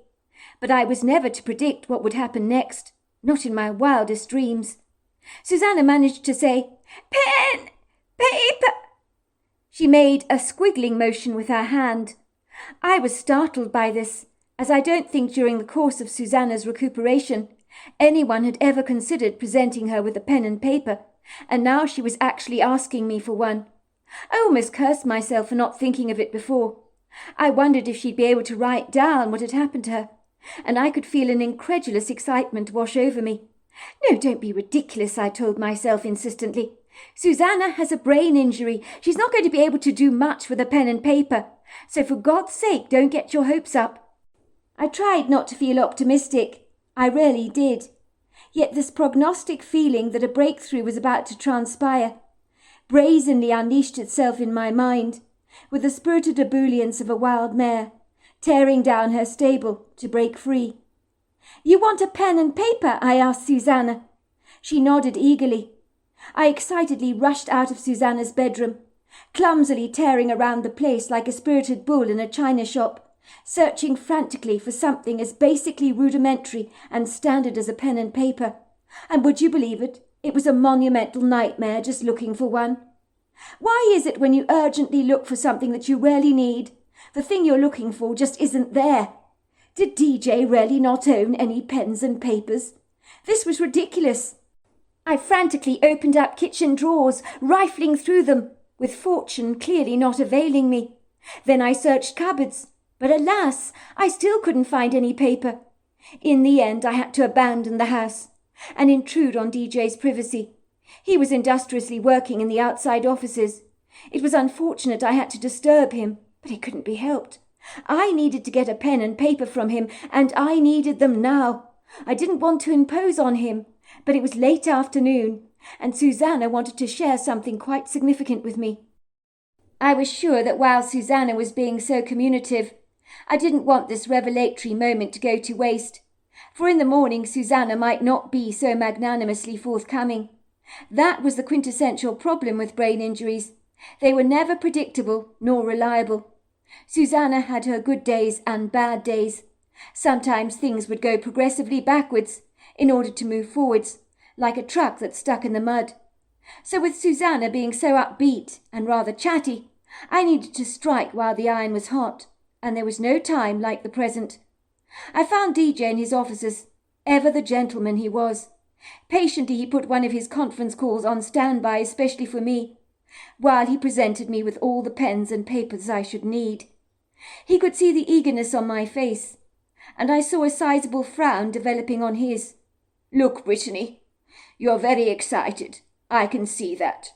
My wife is asking you for a pen and paper. I just feel I need to warn you that with her brain injury, she really might not be able to write a single thing. I hate to put a spanner in the works for you, but I just don't want you to be discouraged." "But DJ," I said, my face glowing radiantly, Susanna wants to tell me what happened to her on the day of the accident. She's speaking so much better. Her memory is good, I know it is." DJ shuffled uncomfortably in his chair. I could see he was doubtful that a pen and paper would bring him any closer to finding out what had happened to his wife. But nevertheless he humoured me by obliging my requests. I was out of breath when I returned to Susanna's bedroom, with a hardback book in my hand, some papers and coloured pens.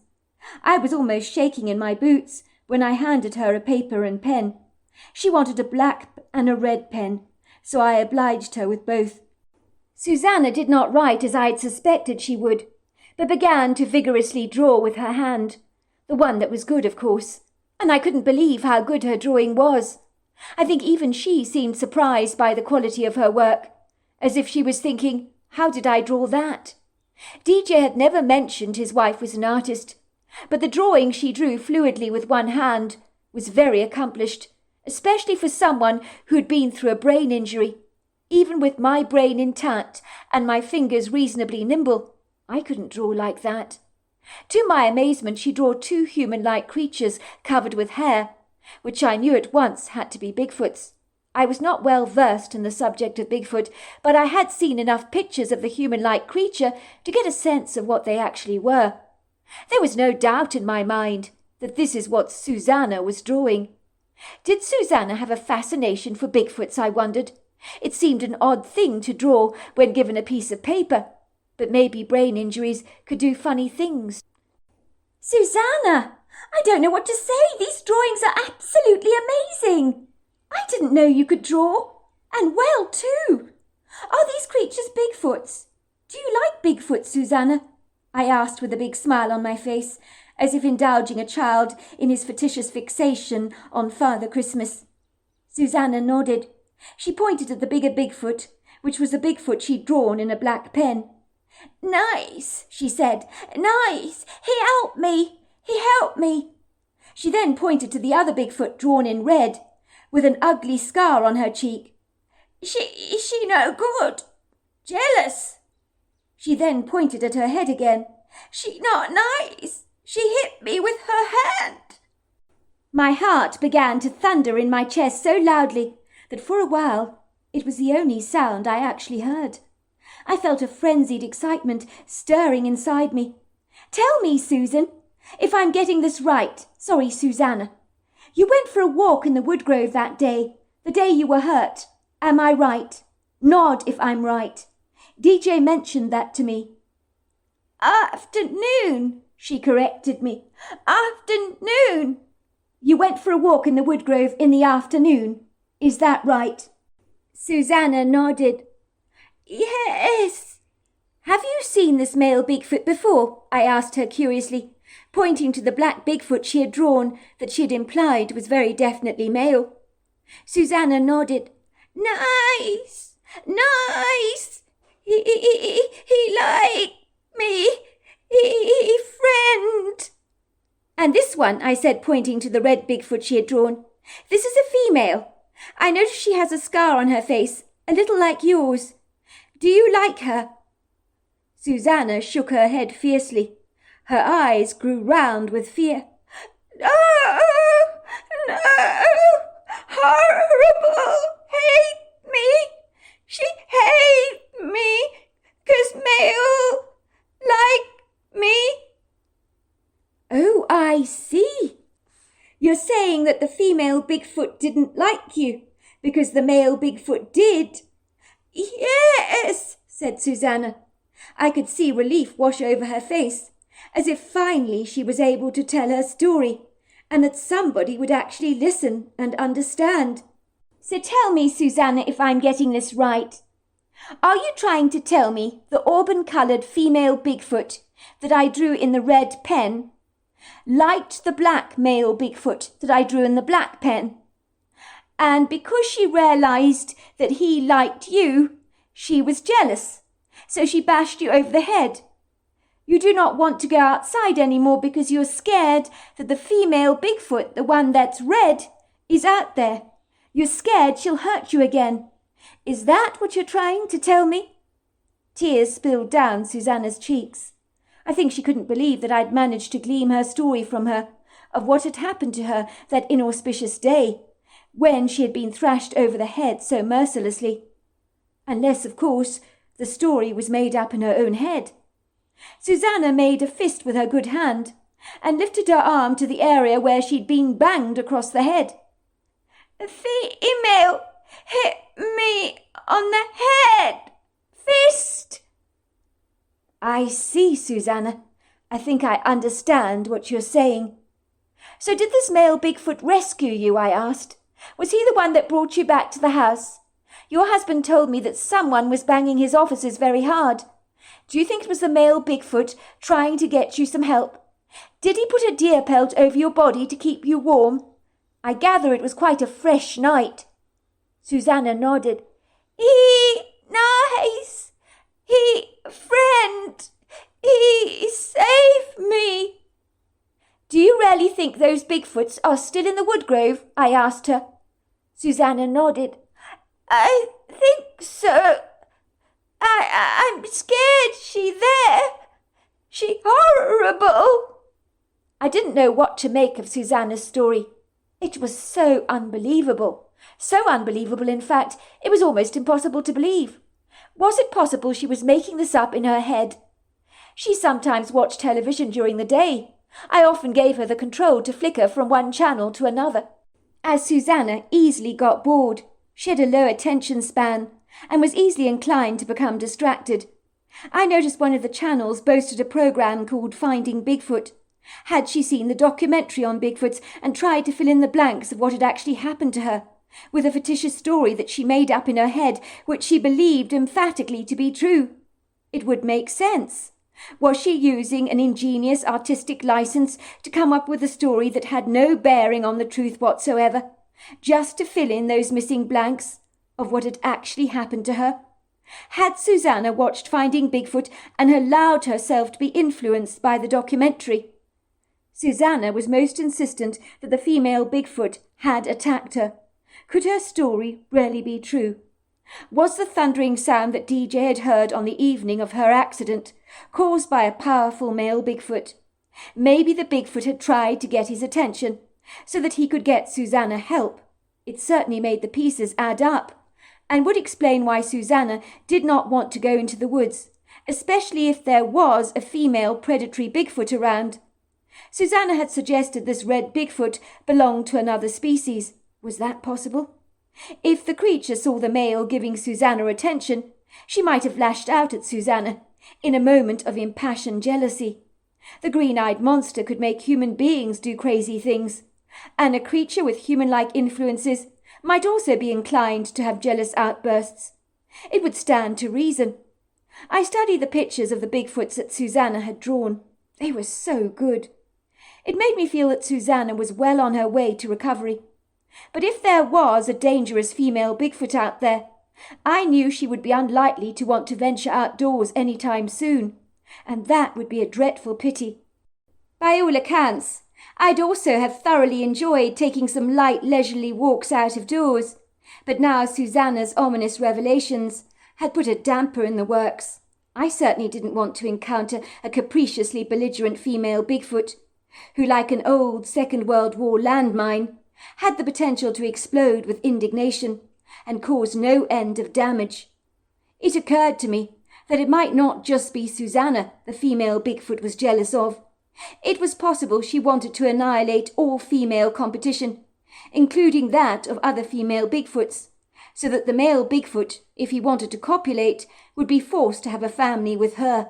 Maybe she was undesirable to them. I decided to take my outlandish theory to DJ, but I was worried he'd think I was barking mad. DJ was in his offices when I knocked on the door. He was one of the most hard-working people I knew, that spent hours in the office working studiously. I could see a soft light was on in his office, as the daylight was now receding. It was sunset, and the golden shimmering glaze that had captured the skyline was literally mesmerizing. Very soon darkness would set over the Catskills. I knocked very discreetly on his door, and heard DJ say, "Come in." I was surprised that the front door of the cottage was open. I was expecting to use the key under the mat to let myself in. That was the normal procedure. The cottage was one very large, sprawling, open-plan room, with a lounge flowing into a kitchen, an office area, and a bedroom with a separate bathroom. It was beautiful, with long sweeping floors of polished walnut.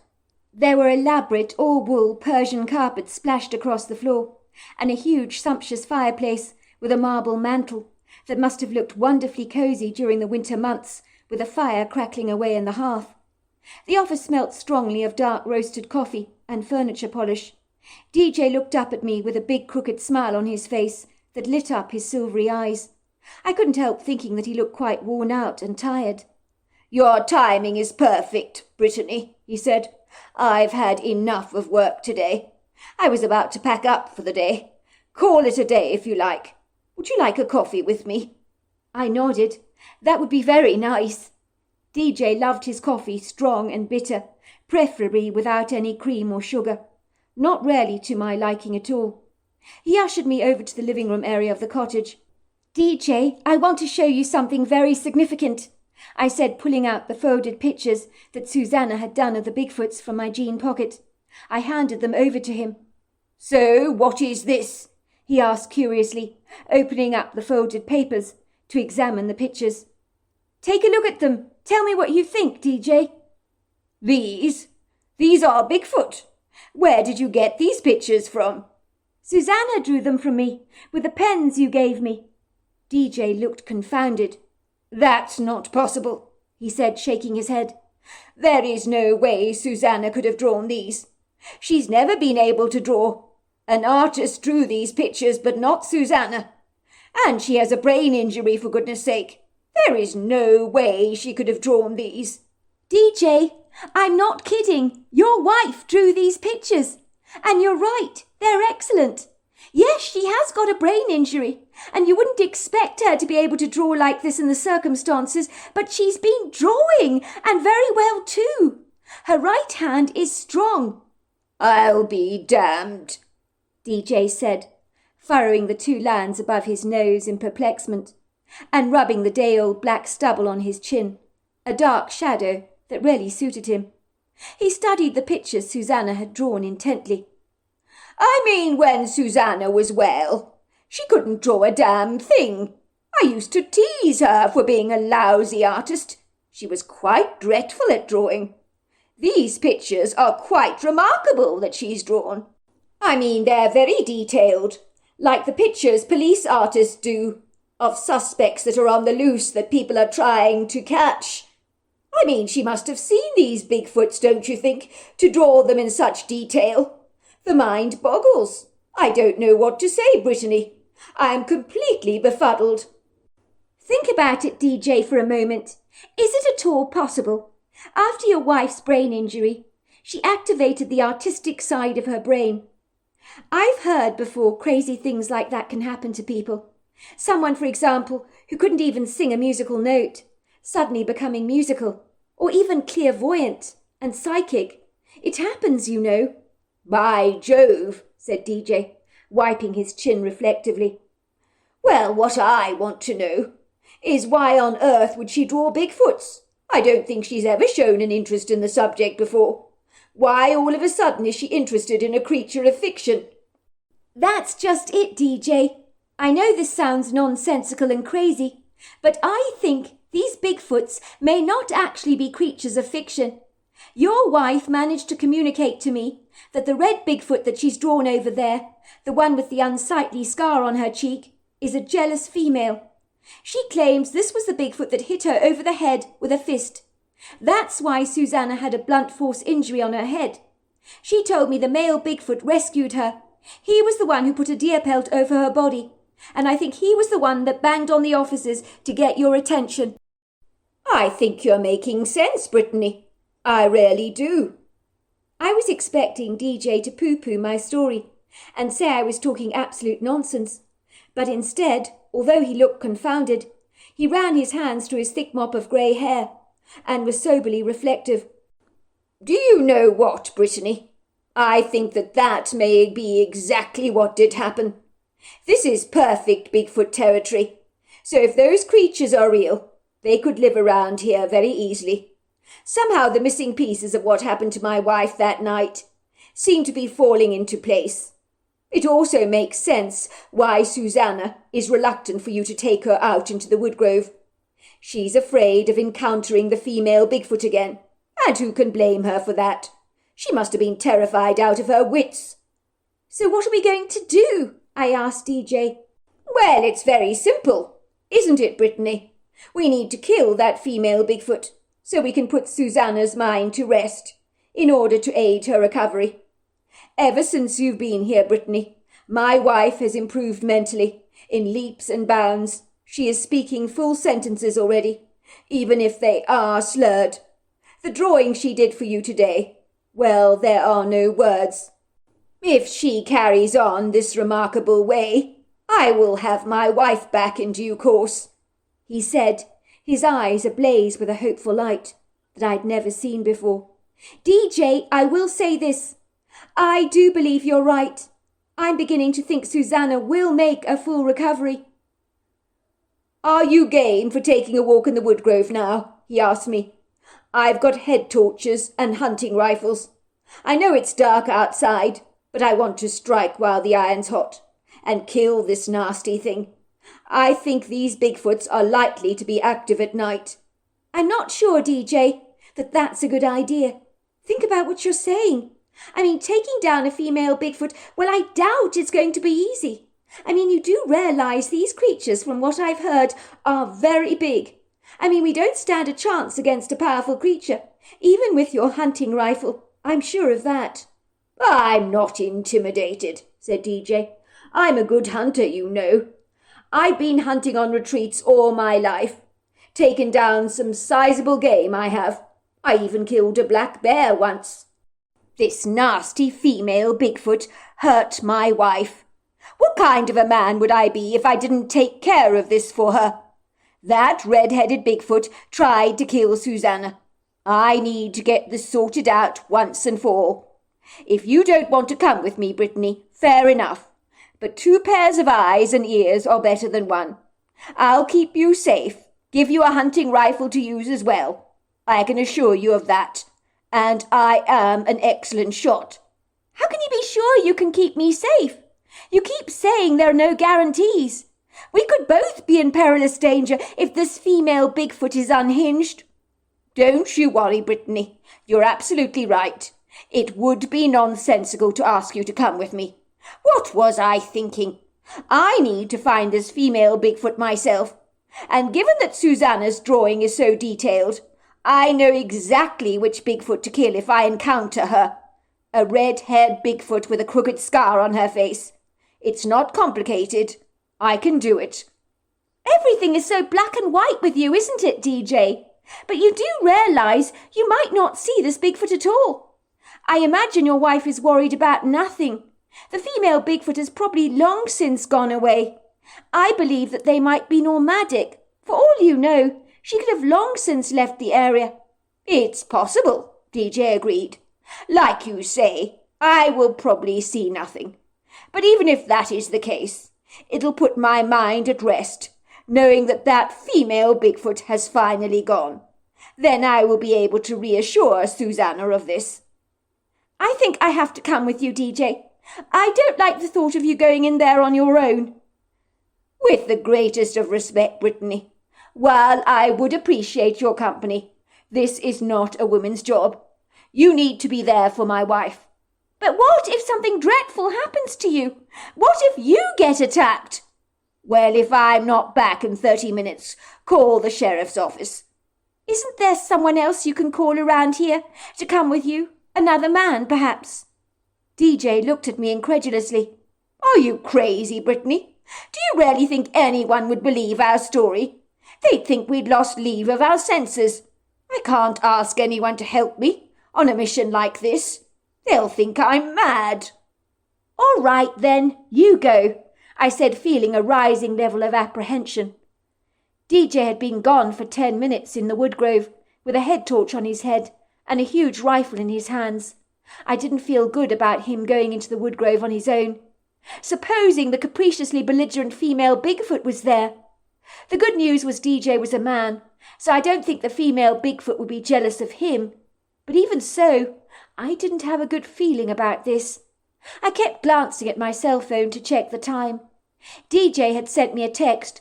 "Very quiet in here, dark. I don't see much." I sighed with relief. Why was I working myself up into a frenzy? DJ was going to be absolutely fine. Of course he was. In any moment he'd be back, with a huge reassuring grin on his face, saying that there was nothing potentiously threatening in the woodgrove, and that he was certain the Bigfoots had long since gone away. Why do I always imagine the very worst? Maybe my sister Angie was not wrong about one thing. I didn't always employ an optimistic outlook, and maybe that was my biggest undoing. Every single minute that ticked by seemed to last a lifetime. Finally, I could bear it no longer. I had to find DJ, make sure he was all right. Supposing something dreadful had happened to him, and I had done nothing. I grabbed a large fire poker by the fireplace and put on a head torch and hurriedly ventured into the woodgrove, trying to be discreet. The night was magnificently beautiful, with a bright, magnanimous full moon, casting her ethereal silvery light over the landscape. But regretfully, as I ambled into the woods, it became oppressively darker and darker, as much of the moonlight had been cruelly expunged by the overhanging canopy above my head, where the branches of the trees audaciously weaved themselves together, only allowing a few prisms of light to dance through their sculptural boughs. As I ventured very warily into the woods, I almost immediately regretted my decision to come in here. My sense of safety abandoned me like a seed on the wind. I hasten to say it was only the trills of the crickets and frogs that offered me sanctuary and encouraged me to move forwards, as in truth I would have loved nothing better than to hightail it right back to DJ's offices, back to safety. But what if DJ needed my help? A voice kept telling me in my head. I told myself that if there was indeed a predator in our midst, the forest would be quiet. The tall, lofty silhouettes of the trees that night swaddled me from every side. During the day, it would be a good feeling, I was sure. But at night, I felt as if I was trapped in a maze, as if I was being squeezed tightly from every side, but in a dark closet where there was no room to move around. It was a suffocating feeling. The woodland trails were relatively smooth, given that they had been recently cleared by DJ, and the light of my head torch lit the path ahead of me, and that was when I saw it. In that moment my heart leapt, like a frog on a water lily, plunging into the water below. My whole body began to quiver and shake. I wanted to scream, but I couldn't. No words came out of my mouth. I was staring at a tall, ponderous male Bigfoot. He turned around very slowly, so that his whole body was finally facing me. I was paralyzed with fear. This imposing creature stood on 2 feet, easily at 9 foot tall, with powerful shoulders and long flowing dark hair, and a face that was so incredibly human. I recognized him at once from Susanna's picture. It was the male Bigfoot. I noticed on his shoulders he was carrying 2 dead squirrels. It was when the creature's treacle-coloured eyes held mine that I knew he was benevolent, and like a huge sigh, the fear I felt just evaporated. I remember Susanna had told me that the big male Bigfoot was good, so when he indicated for me to follow him, I did not hesitate, not even for a moment. I followed the Bigfoot to an open clearing where there was a huge mound of soil. The Bigfoot turned around to me and spoke in a language I did not understand, but his words melted in my head like chocolate, changing into English. Tika minatila tinka. Tell your friend I killed her. To makina tolapa kasa. My people are glad she's gone. Timpota sanatika tolampasikwa. She wanted me for herself. That's why she tried to hurt your friend. Mitila to kashakina ha masafi po. I killed her. Her heart was rotten. And with that, he patted me on the back very gently. Gabokotila, Gilassikatono. Ha minasi fashika. Do not be troubled. Your friend will get better. Give this to her. He slipped what appeared to be an ordinary river stone into my hand, that felt warm to the touch, and then he was gone. Oh, there you are, said DJ, coming up to me moments later, looking slightly annoyed and rather aggrieved, because I hadn't listened to him. I had come into the woodgrove searching for him, and he was hoping I would stay where I said I would. I thought I told you, Brittany, that it's not necessarily safe for you to be in here. The good news is there is nothing in here. I've searched the woodgrove, and it's safe to say the Bigfoots have now moved on. Then you haven't done a thorough search, DJ, because I've just encountered the male Bigfoot. You what? You heard? You've got to be kidding me, said DJ. What about the female? She's not around, is she? You see this huge mound of soil over here? This is the female Bigfoot. She's buried here. The male Bigfoot told me he killed her, that she was rotten to the core. That's a huge relief, said DJ. I need to dig up the grave myself, to put my mind at rest, to be sure it's her. You're kidding, right? No, I'm not, Brittany. Don't look so shocked. It's got to be done. To cut a long story short, DJ was able to dig up the grave, where the male Bigfoot told me the female Bigfoot was buried. It was definitely the one who had attacked Susanna, as the red hair was clearly visible over the decaying corpse. The smell was quite abhorrent, but at least removing the corpse and reburying it again put DJ's mind at rest. Susanna's recovery was miraculous. Whether the river stone helped her or not, I can't be sure. Susanna certainly believed it did. But Susanna today is 100% well. But after her Bigfoot attack, she became a phenomenal artist and has a successful career. And she and DJ have such an enviable relationship. They are very much in love. Susanna believes her head injury was a blessing, because out of it was born a budding career that she absolutely adores. She painted a picture of the male Bigfoot, which she gave to him. Apparently he was over the moon with the portrait. I hasten to say that DJ and Susanna have become my greatest friends, and after taking care of Susanna, I decided to become a trauma counsellor. I'm now happily married with children of my own. My sister Angie no longer speaks down to me, as I have left behind my bedraggled past. But unlike her, I have never forgotten my roots. But Susanna does not like to talk about the day she was attacked by the female Bigfoot. I think she prefers to bury it under the carpet, and who can blame her? I notice she carries that river stone with her wherever she goes, in her purse at all times. She told me that she thinks it's lucky, and that the male Bigfoot she still sees from time to time. And when she talks about him, her face lights up like a Christmas tree. She's very, very fond of that male Bigfoot. So there you are. That's my story. Dear Sarah, and all your lovely listeners, the 5th of May 1983 is a date I shan't ever forget in a hurry. It is indignantly seared in my memory, with a permanent prominence of a birthmark or a sailor's tattoo. Ostensibly, there are some things that can ride rhythmically through the passage of time, like a glass bottle on the ocean that contains a secret message inside its core. The perilous storms beat against the bottle vigorously as it rides the waves, frolics among the dolphins, swims next to the orcas, and narrowly escapes being swallowed with the plankton by a sperm whale. Yet the bottle remains unbroken. The message inside the bottle stays as dry as it was on the day it was first written. And no matter how tempestuous the current, this precious bottle stays perfectly intact and refuses to break. My memory of that extraordinary day in 1983 is as conspicuous as that.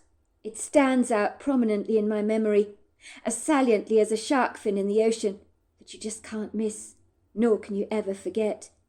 It is a palpable, striking memory that refuses to fade. In its crystal clear clarity, I can go back to that day, as if I'm reeling back the ribbon of a video recorder. I can see myself as a 12-year-old boy again, with my little 8-year-old brother Rolf, and I feel as if I'd taken a time machine and gone back, journeying over 40 years. I can smell the fragrant bouquet of the alpine flowers feel the cool breeze caressing my cheeks, hear the loud sounds of the obstreperous water crashing violently against the rocks of the stream, and I can feel my little feet running in the ice-cold water, as if it happened just yesterday. At the time, me and my brother Rolf were staying with my aunt and uncle at their cabin, which they visited during the year to escape the thriving, bustling throb of the Big Apple. While they loved living in New York, once in a while my aunt and uncle would retreat to their cabin, like two fatigued bears who wanted to hibernate from the hectic chaos and fast pace of city life, taking refuge in the healing powers of the natural world. My uncle likened his trips to the cabin as like an oxygen chamber, whereby he'd refresh himself in the countryside, so that when he returned to New York, he was invigorated and recharged, like a rusty battery that is replaced with a brand new one, and can then perform again to its greatest capacity. My whole family was from New York. My uncle and aunt lived in an apartment only streets away from us in Manhattan, in Park Square, in Washington Heights. My mother was very close to her brother, my Uncle Huck, and so we practically lived in each other's pockets. So for me and my brother Rolf, my uncle and aunt were an extension of our own family. My incredulous story began when my parents had decided to go abroad, and in those days going overseas was not as common as it is today. It was a big deal. Indeed, if you were going abroad, people would be green with envy, complain that you were so terribly lucky, or they would consider you exceedingly wealthy to engage in such a privilege. It is not like today when going abroad is so much more commonplace. My parents were going on an African safari. This was a holiday my parents had dreamed about for years and years. My father had such a huge fascination for Africa, and he was beguiled by the African lion. He would spend hours watching Richard Attenborough's wildlife documentaries on television. Indeed, he would be so riveted by all the hunts across the great expanse of savannah and the vast open plains of the African wilderness. The most moving times for my dad on those documentaries is when a large, tired old lion, whose reign on the great African plains had finally come to an end, as a takeover had begun, with 2 or 3 robust, young, strong male lions, who were obviously brothers, would launch a fortuitous attack on the old lion, and kill all the lioness's cubs so that they could impregnate them with their seed. The old lion admitted defeat when he realized he was no match against these strong, robust young males. The old lion, so magnificent, so masterful, incredibly courageous, would have to walk away from his pack, licking his wounds so sorrowfully, to embrace a lonely life in the savannah. Many might be badly wounded, so much so that they find a spot to surrender their souls to the earth. Sometimes they were lucky enough that they would team up with another old male. I would see tears coming into my father's eyes, and believe me, I never saw my father cry, not about anything. That is how gripped he was by these documentaries. I remember one day he said to my mother, "I've had enough of watching these wildlife documentaries. We are going to Africa so that we don't have to watch the hunt from a television set, but we can watch one playing out in real life." My mother had cocked her head in amusement and said dreamily, "That would be nice, wouldn't it?" But I don't think for a single moment she actually believed it would happen. In those days you rarely heard of people taking outlandish holidays to Africa. "Do I look like I'm kidding?" my father had said. One thing I learnt about my father growing up was that he was never inclined to make idle statements. If he said he was going to do something, you better believe that it was already done. So I wonder why my mother doubted my father when he told her they'd go to Africa. By all accounts, several days later, true to form, my father returned home with an unvanquished, triumphant smile on his face. In truth, he looked like the cat that had got the cream, and more besides. He gallantly presented my mother with a curiously intriguing manila envelope. Me and my brother came into the living room, wondering what on earth was going on. I think we both intuitively sensed the subtle fragrance of something slightly exciting on the wind. Perhaps on a subconscious level, we'd picked up my father's animated energy, which he managed to surreptitiously suppress from my mother, in order to keep the surprise. I think even my dad was taken aback by my mother's ecstatic reaction to this fortuitous surprise that she never saw coming. My mother took the manila envelope from my dad and said, "What is this?" She looked very intrigued. "Why don't you open it up and see for yourself?" my father had said, with an unreadable expression on his face. But I could see his spirited eyes were so lively. So whatever he had presented my mother with was invariably something spectacular. "Call it an anniversary present if you like," he said. My mother raised a quizzical brow, giving my dad a funny look. "But our anniversary is only in 4 months' time." "Since when does anyone ever complain about getting an early anniversary present?" my father had chuckled. "What do they say? Don't look a gift horse in the mouth." "Very well," said my mother. "When you put it like that, how can I possibly refuse?" With trembling fingers, she hurriedly opened the manila envelope, tearing back the seal, and then she slowed down, almost as if she was hesitant about seeing what was inside the envelope. Maybe she wanted to savour the moment. I couldn't be sure. She pulled out 3 squares of paper that looked like tickets of some kind, but it was hard to tell exactly what they were. "You didn't, did you?" she said. "You got us tickets for the ballet. Oh, my word, I love the ballet." "They're not tickets for the ballet," my father said. "They're much better than that. Why don't you read what they say?" he said. My mother read the tickets and looked up at my father through wide, disbelieving eyes that grew larger and larger. "No, you're joking. Is this a wind-up? Is this for real?" she said, studying my father's face intently for any signs of trickery. My father's stoic face suddenly broke out into a grin so broad, I'm surprised it actually fit on his face. "Oh, my God!" said my mother. "Oh, my God!" She threw her arms up in the air like an oscillating octopus. The next thing she did was squealed with delight, flinging her arms around my dad, smothering him with thousands of kisses all over his cheek. I remember thinking, what the hell is going on here? My mother was a reserved person emotionally, so this outward unrestrained display of emotion was completely out of character for her. In truth, it was like seeing a timorous cat you own, hiding in the dark shadows, suddenly having a feisty altercation with the family dog. It was incongruous for mother to be that ebullient and bouncy like a beach ball. She was the kind of unassuming, demure woman that you would see in the street, who looked like nothing could ruffle her feathers, wearing the quintessential neat business suit without a single hair out of place, who you might liken to a prim and proper schoolteacher or headmistress perhaps. But on this occasion, all my mother's reserved inhibitions had blown away in the wind like a dandelion seed. Me and my brother stood there confounded, and a tad bemused, as we watched my parents act like a couple of impassioned children. "Oh, thank you, sweetheart. This is incredible. I don't know what to say. I'm in awe." The two of them were jumping up and down on our living room floor, as if it was a trampoline, hugging each other effusively. My mother's eyes were ablaze with excitement. If you had been a fly on the wall watching this event unfold before you, you would likely perceive that this fortunate family must have won the state lottery. That's what I thought at the time. My father sometimes bet on the horses. Maybe he'd picked a winner, which would be a first for him. When my mother looked up at me and my brother, with her bright shiny eyes dancing with unbridled merriment, she said, "We're going to Africa!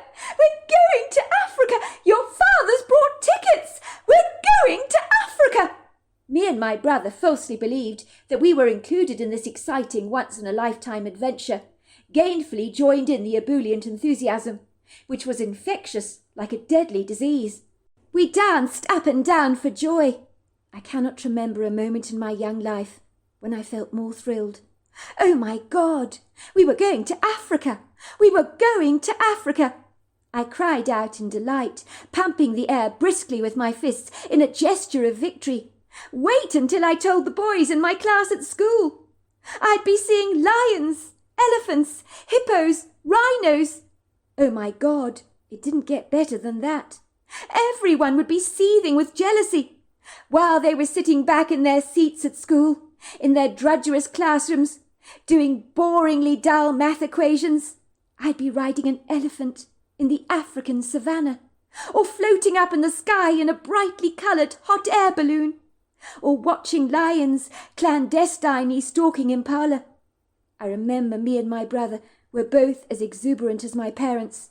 We were going to Africa. It didn't get more exotic than that. But the flames of our frisky ebullience were cruelly tethered and severely subdued, as if they'd been hosed down with a fireman's extinguisher, when my mother turned around and said to us, "Sorry, Scott. Sorry, Ralph, but you're not coming with us. Me and your dad are going to Africa as a couple. I'm sorry if I gave you the impression that you were coming with us." You could have knocked all the air out of my sails. I felt like a punctured beach ball. My enthusiasm deflated. My effervescent hope rolled up like an ancient scroll that crumbled in your hands and fell apart, so that all that was left was dust. My mother, on seeing my sullen, somewhat morose, embittered, very subdued expression, said gingerly, "I'm so sorry, Scott. Really I am. I do wish you were coming with us, but it just can't be helped." It took me a while to absorb the grim reality of her mortifying words. "It's just me and your father going. We're going to Wanky Game Reserve in Rhodesia," she told us, which is now Zimbabwe, but back then it was known as Rhodesia. "We're going to the Victoria Falls, and then we're going to watch the Great Migration in Kenya. It's when vast herds of wildebeest migrate by the thousands to get to the long, lush green grass they can enjoy on the opposite side of the river. In order to get to these beautiful new grazing pastures, they have to take perilous risks.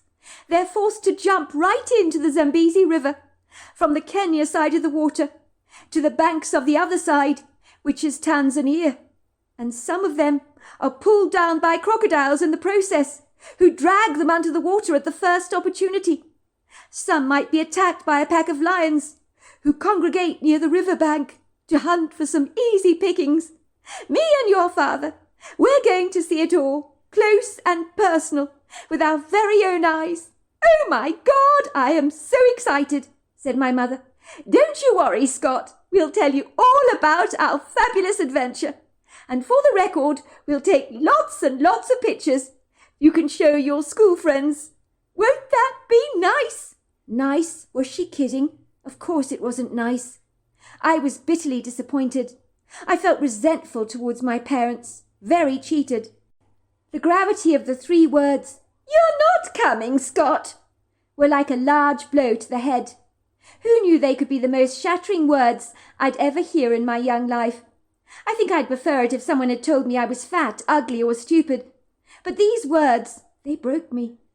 My former high spirits were now restrained, like a suffocating choker chain on a dog. My chest tightened, my back stiffened, and it was all I could do not to burst into tears. I could feel my eyes were glistening, but I refused to cry.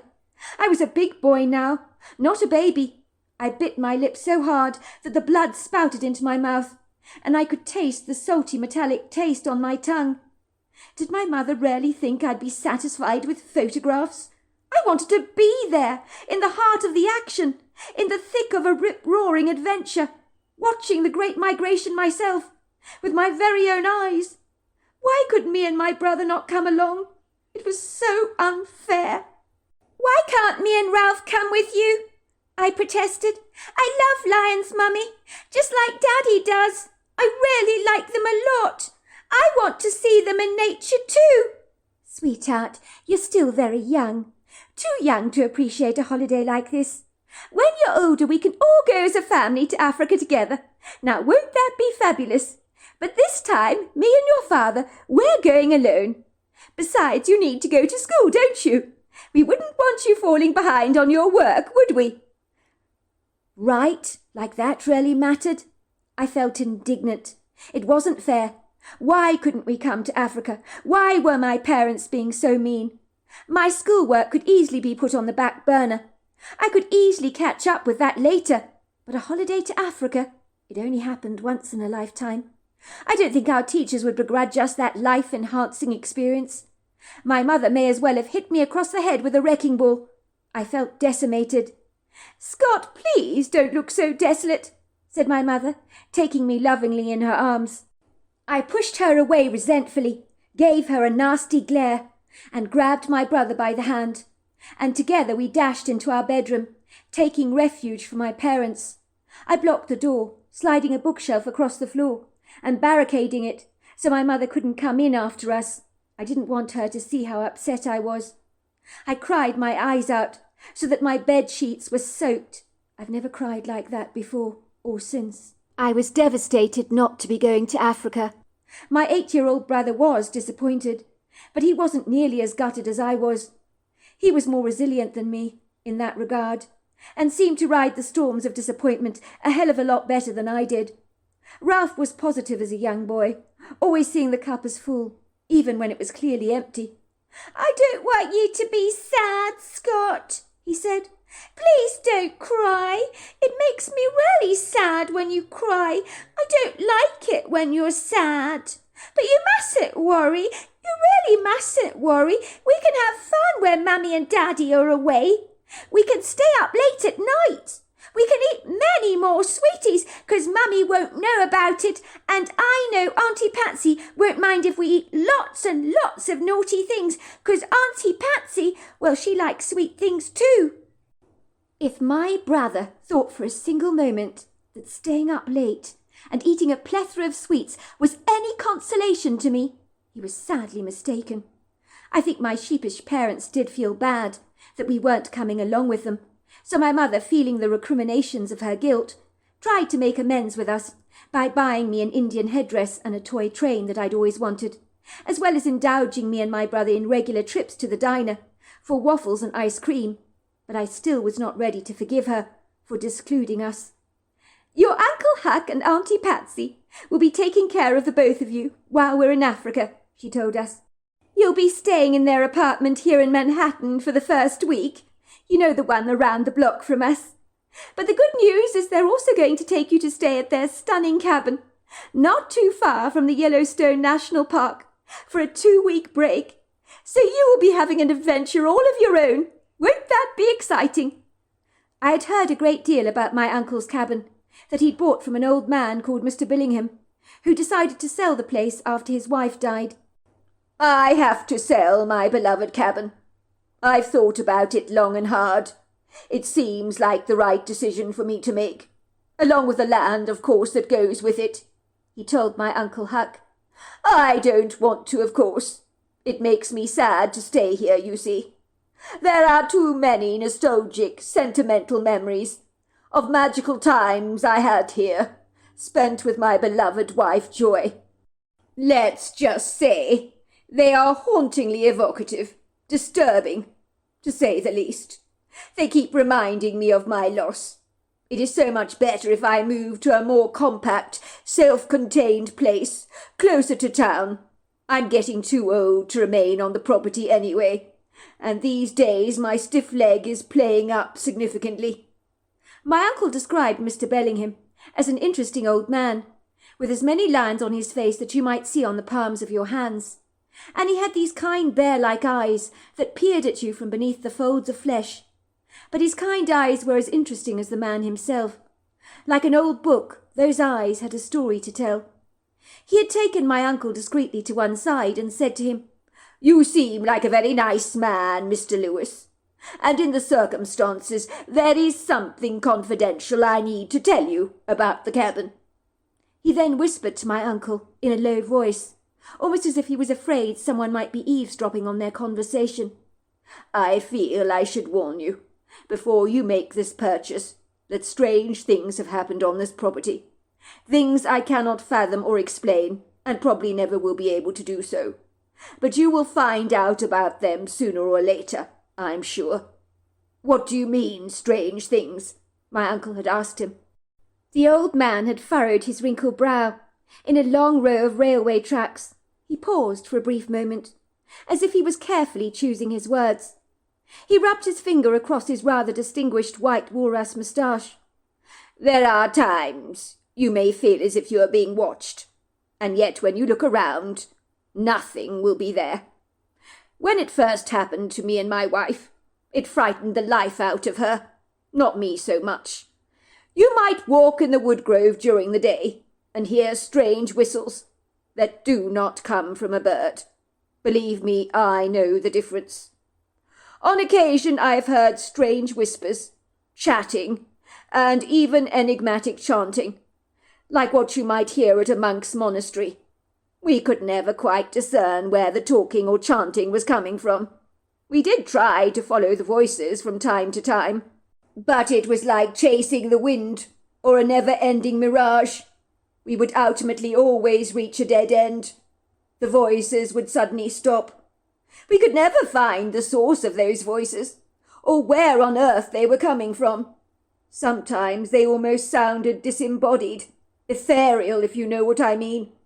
Sometimes they sounded very close, as if the person talking to you was merely feet away from you, but no one was ever there. It sounds like people speaking in an ancient language, a language that none of us are acquainted with. The voices have depth. They boom like a powerful drum. Sometimes, if you walk into the woods, you sense you're being followed, but nothing is ever there. Me and my wife were convinced for a long time, and we still are convinced, that those woods are haunted, which is why we avoided them at night, as we observed dark, creeping shadows, and saw strange, unexplainable light orbs dancing between the trees. More curious still, sometimes we would hear strange knocking around the cabin. Sometimes the cabin itself was knocked by unseen hands, and the whispers were so close to the cabin, you would almost think someone was in the room with you, whispering to you. But again, no one was ever there. It would scare the living daylights out of my wife. At one point she was so scared she wanted to sell the cabin at once, but we weathered our fear, rode the storms of our trepidation, and in the end the strange phenomenon never bothered us, although I hasten to say it never went away. It's a little like when you move to a place with a lot of traffic. You can't get to sleep at night in the beginning because the noise is intolerable. Eventually you get used to it, and it doesn't bother you anymore. Sometimes you might not even hear it. The idiosyncratic things that have happened around our cabin over the years, we grew accustomed to. And in the end, this blessed cabin became like an intrinsic part of us, which is why it grieves my heart greatly to let go of this place. But I know it is the right thing to do, because it feels like I'm giving a big part of myself up. I did think of leaving the place in my will to my son Julian, but Julian works on the stock exchange. He's interested in fancy holidays abroad and trips to fabulous beaches around the world, always with palm trees and exotic cocktails, enjoying breathtaking sunsets, stuff like that. My cabin would not be of great interest to him, would probably be more like a noose around his neck, which is why I want to sell it to people who will truly appreciate it as much as me and my wife. I think if Julian were to inherit the cabin, he would indiscriminately sell the place to any Tom, Dick, or Harry, and I can't have that. This old cabin needs to be nurtured by people who love the place as much as me and my wife did. Mr. Lewis, I confidently get the very satisfactory feeling that you would take great care of this place. Oh, another thing I forgot to mention. My wife Joy claimed to sometimes see a face with yellow eyes staring at her through the window. I never saw it myself, but she assured me she saw it. She thought she might be seeing an apparition of some kind. The face would go away quickly. She would doubt whether she'd seen it at all. I think the land on this property may possibly be haunted. But I will say this, Mr. Lewis.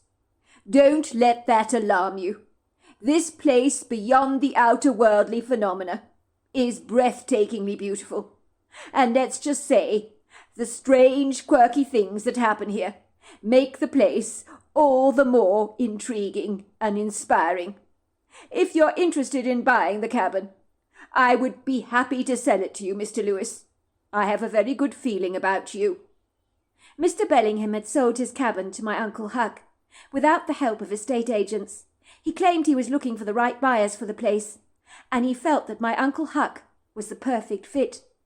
My uncle had never shared the old man's slightly disturbing revelations to any of us, most especially Aunt Patsy, as he knew my aunt would be too scared to buy the place. Besides, Uncle Huck was not superstitious by any manner of means. He was an engineer by profession, so supernatural stuff did not float his boat, and he thought that there was always a practical explanation for the old man's claims. The strange face peering in at his wife could have easily been a black bear. The whistling in the woods, a bird. The feeling of being watched, well, that could mean a squirrel was just peering at them from the upper branches of a tree, which was why the old man and his wife had observed nothing. My uncle believed that the power of suggestion could do strange things to a man. If you perceived that a place was haunted, you might begin to see things that weren't actually there. The influences of a fertile human imagination can be extraordinary. After the old man had agreed to sell the cabin to my aunt and uncle, they had never looked back.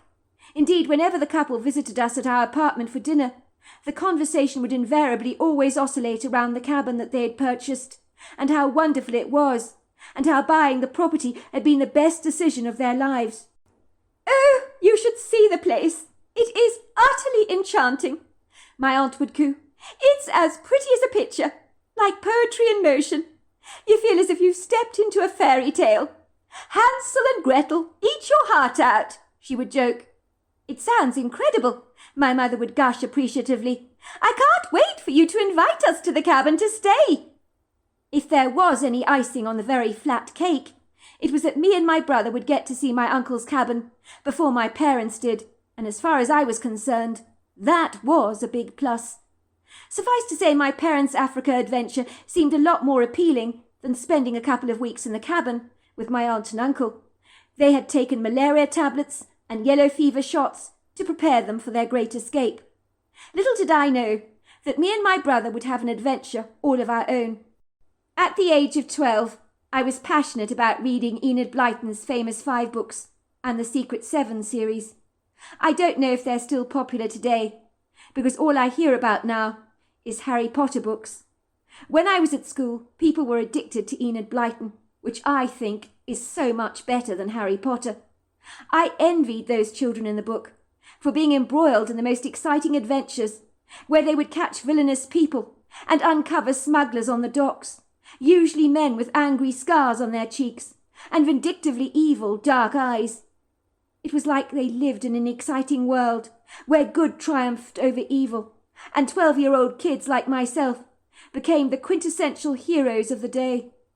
I wish that all these exciting things that happened in fictional stories could really happen in real life. Don't they say, be careful what you wish for? Because it might just come true. Perhaps I should have paid better attention to that age-old adage. I was still very peeved with my parents going to Africa. Of course I was. There were no amount of waffles and ice cream, or surprise last-minute presents that would appease the sorrow in my heart. I even heard my mother saying to my dad, "Scott's not very happy, is he, with us going to Africa? I feel bad that the kids aren't coming with us. Maybe we should have brought them along after all." "Well, Scott's just going to have to get used to it, isn't he? This is our special holiday. Don't let your guilt ruin it for us. We'll take Scott and Ralph to Africa in a few years' time, when they're old enough to fully appreciate it. Besides, your brother Huck is taking them to stay at the cabin near Yellowstone National Park for a couple of weeks. I'm sure that will be very exciting for them."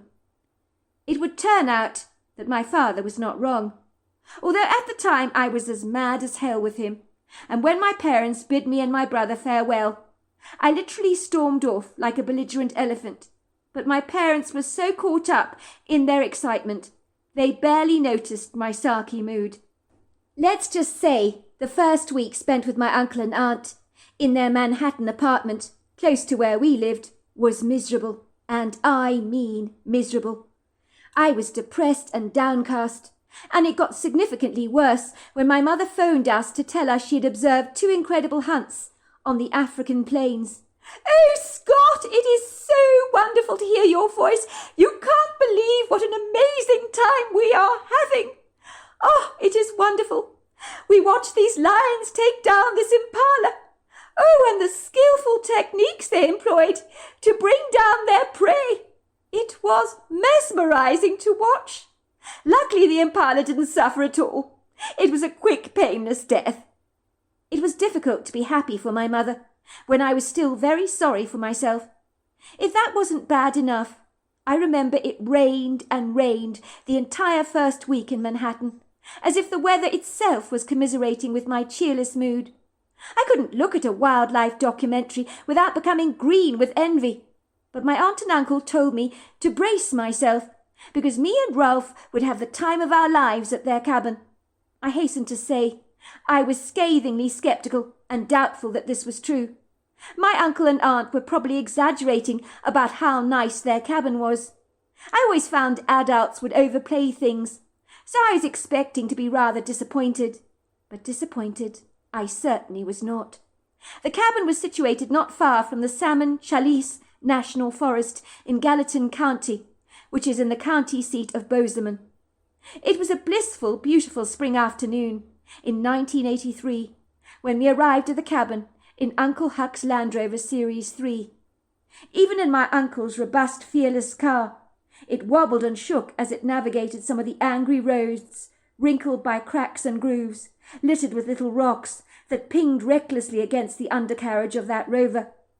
My uncle and aunt's gloriously enchanting cabin was parked in the middle of the undulating countryside, which was breathtakingly beautiful. The ground was covered in trillions of yellow flowers that I was told by my aunt and uncle were known as yellow bells. They literally carpeted the entire valley in their cheerful resplendence. Framing the furthest distance, I could see the sculptural billowing shapes of the mountains as they rose masterfully up into the cobalt blue cloudless sky, like voluptuous overweight women covered in a scant sprinkling of snow. And then there were so many trees that fringed the western side of the valley, stretching out into an expansive grove. It was an eclectic mix of junipers, lodgepole pines, spruce, yellow birches, American beeches and maples. The rustic cabin was poetry. It really was. It was charming, but not very big. But it was spacious enough for all four of us. It was fitted with water tanks, wood-burning stoves, large open fireplaces, and we had to use propane gas to light up the lanterns at night. But the toilet and the shower were outside the cabin, in a separate building, which was incredibly inconvenient if you needed to answer a call of nature in the middle of the night, especially if you were rather intimidated by the dark. The moment me and my brother arrived at the cabin, I knew at once that we were going to have an adventure, but what would happen next I'd never have anticipated in my wildest dreams. It was stuff you read about in fictional novels, but you never ever expected to happen to you. It all began when me and my brother decided to explore the woods, not far from my uncle and aunt's cabin.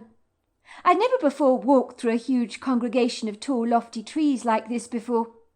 Of course, I'd visited parks in New York, but this was entirely different. It was a magical experience. It was like opening up an exciting page of a book and wondering what treasures you would find in its midst, what you'd end up reading about.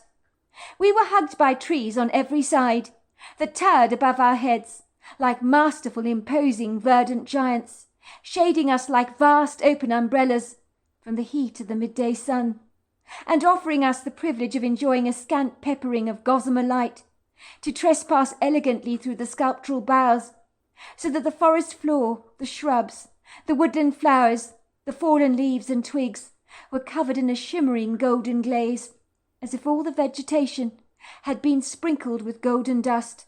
And that is magical, whatever way you look at it. "This is incredible," my brother said, and I wholeheartedly agreed.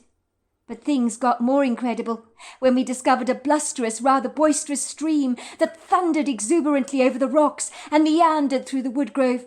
The vociferous, spirited, fast-moving, icy-cold water was so loud it was almost deafening. When we reached the stream, we could hardly even hear our own voices, as the loud sound of the water drowned out any competing noises. Me and my brother hastily shed our shoes and socks, eagerly running to the shallow end of the stream. We began to paddle in the water. The legs of our chinos rolled right up to our knees. The water was icy cold, refreshing, very exhilarating. Me and my brother began playing in the water, giggling and laughing. We ran after the fish that darted by, and were simply impossible to catch, despite our very best efforts. Try catching something slippery. It just glides through your fingers like butter, and eludes you. We threw pebbles and chased a leaping frog in the water, and that was when we heard the strange whistling sound, that despite the dominant sounds of the water was clearly audible to us. Me and my brother immediately stiffened. Who was whistling in the woods? It sounded as if the whistler was only feet away from us, but no one should be here on my uncle's private property. So if someone was out there, they were clearly trespassing. Me and my brother scrutinized the trees that surrounded us, but nothing was there. "Maybe it's a bird," my brother said, looking at my befuddled expression and trying to appease my rising level of angst. My brother knew only too well. If I got a bee in my bonnet about something, I found it hard to let go. "That is not a bird," I told him. "That is definitely not a bird. It's something else. Someone is there. And they're watching us. I know they are." I could feel an uneasy shiver prickling the hairs on the back of my head. I could feel eyes that I could not see boring into me. "Don't be silly," said my brother. "No one is watching us, because nobody is there, are they? There's no one on the river bank. If there was, then I'd believe you. You're imagining it, that's all." I felt disquieted, but despite my reservations, me and my brother continued to chase after this leaping green frog that was grabbing the focus of our immediate attention, making us both laugh. The little critter could jump impressively high. It was almost like he was toying with us and saying gleefully, "Catch me if you can, but you never ever will." His big throat was rising up and down, and he was watching us through his black eyes. All of a sudden, something went flying above our heads, and then landed on the stretch of water close to the bank, on the opposite side of the stream. I wanted to see what it was that had been thrown into the water. Was it a bird that had flown over us and dropped down into the water, I wondered? I couldn't be sure. We forgot all about the frog, and me and my brother ran hurriedly towards the object in the water, and I discovered it was an old straw hat, floating above the surface. That was when I realized unequivocally that someone must have thrown the hat into the water. But who? "I told you someone's on the river bank, watching us. They must have thrown the hat into the water," I told my brother, as I picked up the hat to examine it more closely. It was an old straw hat that smelt of mildew, and it really was in bad condition. All of a sudden, my attention was drawn away from the hat and diverted towards a long vertical blob of white, bobbing up and down in the water like a floating log. What was that? I bent over the water to examine the enigmatic curiosity more closely. It certainly was sizable enough to grab my interest, but what was it? I forgot about the enigmatic invisible stranger on the river bank, who must have been responsible for throwing the hat in the water. Now my focus was completely on what the funny thing was that was in the water. We ran towards the object to get a better look, and to my amazement, we discovered that the large white blob was a white mannequin, wearing a white dress that looked like a nightie. I had seen mannequins like this before, in the ladies' wear section of the department store where my mother regularly bought her clothes. But what was a doll doing in the water with her hands and feet tied up, and a plastic bag tied over her head? I mean, how sick do you have to be to do something like this to a doll? My mother had always warned me that there were some unhinged people in this world. She wasn't wrong about that. Me and my brother eagerly broke open the plastic bag, and a head covered in auburn hair flopped back into the water. A female head, with glazed glassy eyes that reminded me of a dead fish. I looked at my brother in confoundment. "I don't think this is a doll. I think it might be a dead body," I said to him, my eyes growing wide like saucers. I poked the body with a stick to make sure it was real. I realized it was not made of plastic, but of flesh and blood. It was the first time me and my brother had ever encountered a dead body. I didn't know how to react to what I was seeing. It was as if I was suspended in an alternative reality. My brother let out an ear-piercing scream and hurriedly ran through the water as fast as he could, grabbing his shoes and socks on the river bank and running away in his bare feet towards the cabin. I was so shocked that I couldn't scream at all, nor could I even run. And that was when I saw him. He was standing on the river bank watching me curiously. The creature, or the being, or whatever you'd like to call him, was about 10 foot tall, with powerful ponderous shoulders, overlong arms, and a pyramid-shaped head. He was covered in long flowing hair that was blacker than a raven's feathers, and his face was incredibly human. He stared at me for a brief moment, nodded at me courteously, and then disappeared into the trees, and was gone. What the hell was that? It was the most intimidating thing I'd ever seen in my entire life. I was sure that this was the stranger who'd thrown the hat into the water strategically to draw our attention to the dead body. Had this hairy-looking man killed this woman, covered her head with a plastic bag, tied up her hands and feet? Would he do the same to me and my brother? Oh, my God! I needed to get the hell out of these woods as fast as I could. I didn't want to end up drowned in the water like this poor woman. It was now my turn to scream. I ran as fast as I could through the woods towards the cabin, my legs crumbling beneath me, while glancing briefly over my shoulders to make sure that this hairy giant was not running behind me. But I was relieved to see I was not being followed. My breath fast and furious, my heart pounding so loudly that it even obliterated the thunderous sounds of the water.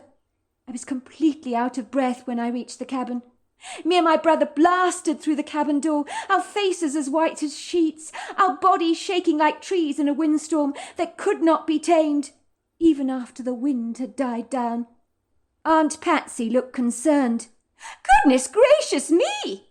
What on earth is the matter with the both of you? You look like you've encountered a ghost, or as if you've been chased by a mountain lion. What has happened?" For some reason, me and my brother could not talk. Words failed to plop out of our mouths. It was almost as if our tongues were tied. It was only after much coaxing by my persuasive aunt, along with a couple of glasses of sweet Coca-Cola, I managed to finally blurt out, "There's a murderer in the woods! He's big and hairy! He killed a woman! She's floating in the stream! She has a bag over her head and her hands and feet are tied up! She's dead! She's dead, Aunt Patsy!" I remember my Aunt Patsy went green. "What?" she gasped, throwing her hands over her mouth. "A dead body? In the wood grove?" What happened next is impossible to really remember, as the events in my mind are a little sketchy. But I remember men, rather like ants, dressed in white, descended upon my uncle and aunt's property, and a man my uncle described as a coroner arrived on the scene. He talked to the police for ages. I observed a large gurney containing the deceased woman, who was now covered in white sheeting, being squirreled away in a coroner's van. Then, of course, there were the police, who spoke to my aunt and uncle at length. I kept hearing the words, "Missing person. Yellowstone National Park. It's definitely her. The face is the same." I was surprised when a day later or so, my aunt informed me that a man called Detective Reese Bartholomew wanted to speak to the both of us. It made me feel really important that a real-life detective wanted our attention. The detective was a man in his early 50s, lean and streamlined, with a receding hairline and dark, very discerning eyes that were as astute as a bald eagle's.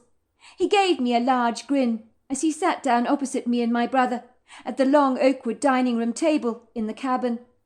I noticed he had large hands, and he had a notepad of paper and a pen where he began scribbling down notes furiously fast.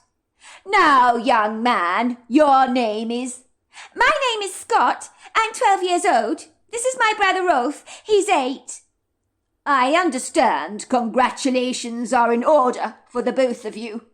You boys have solved a missing persons case. You need to be commended for that.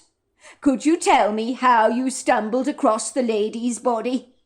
I was keen to answer the detective's questions, My chest puffed up with pride as I recounted our incredulous story. All the while, the detective's eyes remained focused on me. Me and my brother Rolf here, we were playing by the stream. The stream's very noisy. All of a sudden, something flew over our head. I wasn't sure what it is. Well, sorry, what it was. I thought it might have been a bird. But whatever it was, it just dropped into the water. We could see it floating on the surface. We ran towards it to see what it was. It was an old straw hat, you see. I mean, it was really old. It was coming apart. The straw was frayed. It smelt really horrible. It was then that we retrieved the hat. Well, after we picked up the hat, we observed a white thing bobbing up and down in the water like a log. We discovered it was a mannequin from a ladies' department store wearing a plastic bag over its head. But we took the bag off and we realised that it wasn't a doll after all. It was a dead body. Oh, I was so scared, sir. But I couldn't run. I mean, Rolf could run. He ran back to the house as fast as he could. You see, we'd never seen a dead body before, sir, so we were ever so scared. I was the only one, of course, to see the murderer. I mean, he was standing there on the river bank, nodding at me. Oh, he was so big, sir. Really, really big. A hairy man. The detective seemed amused as the corners of his mouth began to twitch. I doubt you saw the murderer, young man. You must have seen someone else standing on the river bank. I'm glad to be able to tell you we arrested the murderer at his home in Atlanta yesterday morning. The young woman you discovered was suffocated to death by her boyfriend, Theodore Maximilian. He has since confessed to the crime. He was staying at the Yellowstone National Park with his girlfriend, Isabella, known to her friends as Izzy. It would seem he had a fight with Izzy in the evening, but he refuses to disclose what the fight was about. Suffice to say, the coroner discovered a fetus in her womb, so we suspect she told her boyfriend that she was pregnant, and all hell broke loose. Anyway, things probably got very heated and out of hand, and he put a bag over her head to suffocate her, tying up her hands and feet, so she couldn't remove the bag from her head. So she died from suffocating to death. He threw her body in a large body of water at the Yellowstone National Park, where we can't be sure. He reported her missing to the authorities, claimed he woke up in the middle of the night in his tent to hear a loud roaring sound that he believed unequivocally was a mountain lion, and he heard a woman's screams. He was to discover his girlfriend missing, and that happened about 2 days ago. Of course, he made the fictitious story up, as you well know, so that we would assume her body had been mauled and eaten by a mountain lion. Even though the authorities did doubt his story, they were suspicious he had done something to his girlfriend. He had a long rap sheet, you see, of violent crimes behind him. I hasten to say, the big conundrum is how did this young woman end up here in a stream in your woodgrove 2 days later? The mind boggles, but thanks to you young boys, you have solved a missing persons case. If you hadn't discovered her body, maybe she'd never have been found, and her boyfriend could have gotten away with murder, and her own parents may be still wondering what happened to her. We solved a crime, I asked the detective, like the famous 5. You did indeed, son. Well, you both did, didn't you? As I say, you should be proud of yourselves. After the detective left the cabin, I pondered a great deal over the large hairy man that I'd seen, watching me in the woodgrove. He must have been the one that threw the hat in the water at us, to show us where the dead body was located. He wasn't a murderer after all. He'd helped us to discover a missing person. We had been informed we could now play in the woodgrove, again because the police were now satisfied with the investigation, and we were free to do as we wished. My aunt and uncle were proud of our discovery, as they kept telling us that the family missing their beloved daughter was finally able to lay their loved one to rest. Do you have any idea, Scott, my Aunt Patsy told me, How much Isabella Patoma's family would have suffered greatly, wondering what on earth had happened to their daughter at Yellowstone National Park. They probably suspected her boyfriend was involved in her disappearance, but couldn't prove a thing, as did the police. But without a body, her boyfriend would never have been arrested, and her family would always be wondering what had happened to her. Was the boyfriend responsible? Did a wild animal attack her?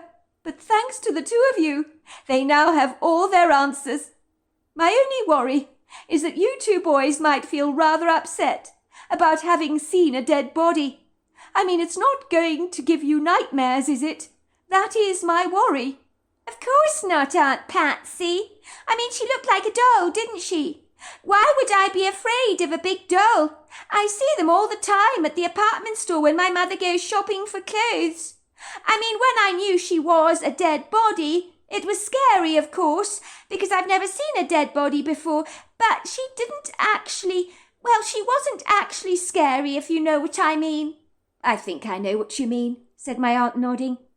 One day, when me and my brother were fast asleep in the cabin, exhausted after another high-spirited day exploring the woodgrove, we were awoken to a strange tapping sound at the bedroom window, as if something or someone wanted to get our attention. My brother, whose slimline single bed was parked directly under the windowsill, bounced up from his duvet like a jack-in-the-box, eager to investigate the rather peculiar sound. "What was that?" he asked me, his blue eyes growing as round as saucers. "Did you hear that, Scott?" he asked me. I nodded. I watched my brother from my bed, as he stood up on his bed in his pyjamas, that I seem to remember were covered in little boats. It's funny the details you can remember, as absurd as they can be. He pulled back the rather flimsy curtain. For a moment he stood still, staring out of the window, and then turned around at me, looking at me through bemused, half-shut eyes that were still cluttered with the debris of sleep. "Did you see that, Scott? There was a face looking at us in the window, with yellow eyes. Did you see it?" "Are you sure?" I asked him. "I didn't see anything from here." "I think I'm sure," he said, looking befuddled. It happened so quickly. Do you think I might have imagined it? I was sure I saw a pair of yellow eyes." He was caught between sleep and wakefulness, so he was somewhat confused. But one thing we had not imagined was the tapping at the window. It was the tapping that had woken us up, after all. For some reason, after having solved the missing case of Isabella Patoma, me and my brother had an inflated sense of confidence, and we were reasonably puffed up with self-congratulation in terms of our remarkable find. It was hard not to let such an amazing discovery go to our little heads. I had visions of standing up in my classroom at school and telling my entire class how I'd solved a missing persons investigation. Imagine how impressed they would be. In my head I could see their faces staring up at me in wondrous awe. Everyone would want to make me their new best friend. I was sure of it. Who didn't want to hang around a friend who attracted adventure to them, like iron filings to a magnet? I think me and my brother had likened ourselves to the heroes in the famous five, although we would have fully appreciated a dog like Timothy that the fictional female character George owned in the series. Looking back, I unequivocally believe that seeing an ambiguous face staring in at us at the window, well, staring in at my brother, that is, before our discovery of the deceased woman floating in the stream, would have left the both of us diving for cover, crawling to our beds, burrowing beneath our duvets, begging for the morning to swiftly return, and the darkness to fade. We would have held our bladders until they were bursting, crossing our legs until the morning broke. We would have been petrified, but not any more. We were investigators, just like the famous five were, after all. If George and Timothy, in the famous five series, had seen a strange face staring in at them through the window, they would not have allowed fear to cloud their curiosity in a murky, ambiguous fog of uncertainty. No, they'd have wanted answers now, and stopped at nothing to get them.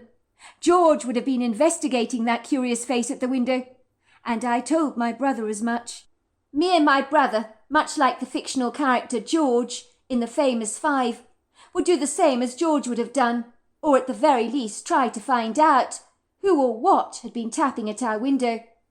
We knew it would be marginally nippy outside, so we hurriedly threw sweaters on over our pyjamas and placed our feet in walking boots. The cabin was quiet as a church mouse. Me and Ralph discreetly slipped out of the door that led onto the small little front porch. We ambled down the steps onto the undulating turf that welcomed our boot-clad feet. It was wet to the touch, as the ground was covered liberally with dew, so the bottom of our pyjama pants became quite soaked. We did this often enough, getting out of bed in the middle of the night at the cabin, sometimes at the most unseemly hours, to answer a call of nature, to relieve our full bladders. So if my aunt had heard us stumbling around the cabin a little noisily, she wouldn't have been worried about that. She would assume that that's what we were doing.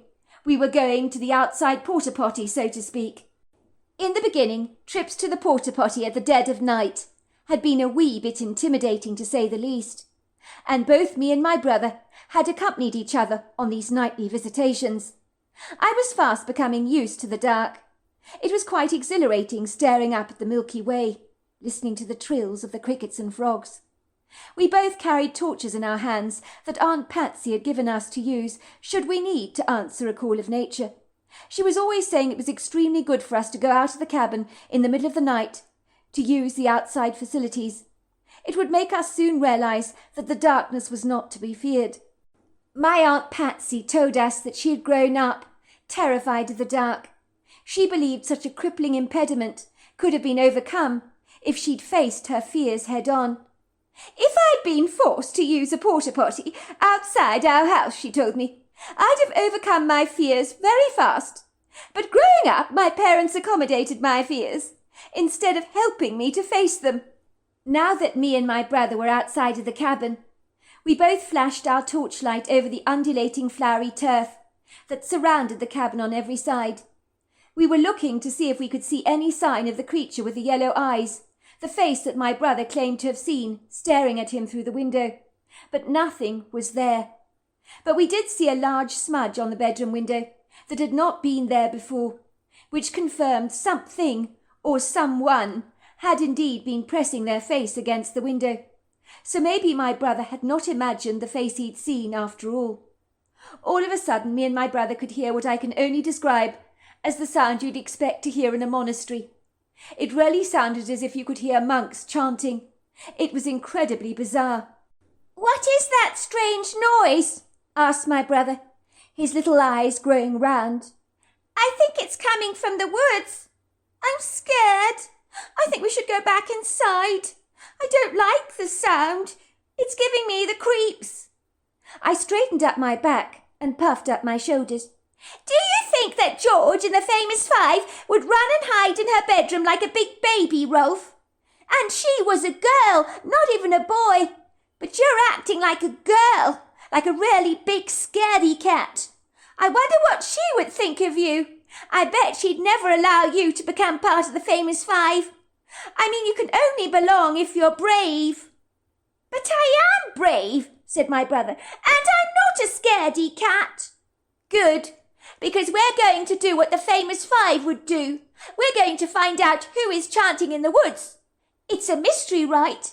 And every mystery needs to be solved." My brother, fancying himself as one of the fictional characters in the famous five, and modelling himself on Julian, forgot his apprehension. So we both ambled over the grass towards the woodgrove, our feet scratching the undulating terrain and brushing against the closed petals of the yellow bells that in the morning would cover the landscape in a breathtaking carpet of yellow flowers. The moon that night was like a round white disk in the sky that rather reminded me of communion bread, only it was bright and luminescent. It magnanimously cast its silvery beams over the landscape, subduing the darkness significantly, but the trees of the woodgrove were ambiguously obscure, so their dark, lofty silhouettes were not clearly discernible. Me and my brother moved through the trees, tapping the earthen soil with our feet, brushing against ferns and shrubs, occasionally seeing yellow eyes low on the ground, staring at us and dashing quickly away, which were probably raccoons or foxes. Thankfully, they did not scare us. What would have scared us was noises like breaking of twigs or crackling of leaves. especially if we didn't know who was making that noise. That would be far more disturbing. We moved through the woods, guided by the light of our torch. The chanting became louder and louder and louder. We were getting very close to the sound. The closer we got to the chanting, the more I regretted persuading my brother to come into the woods with me. But if I showed him I was spooked and wanted to turn around and go back, then I really would be a hypocrite, and my brother would see that among the two of us, I was the scaredy cat.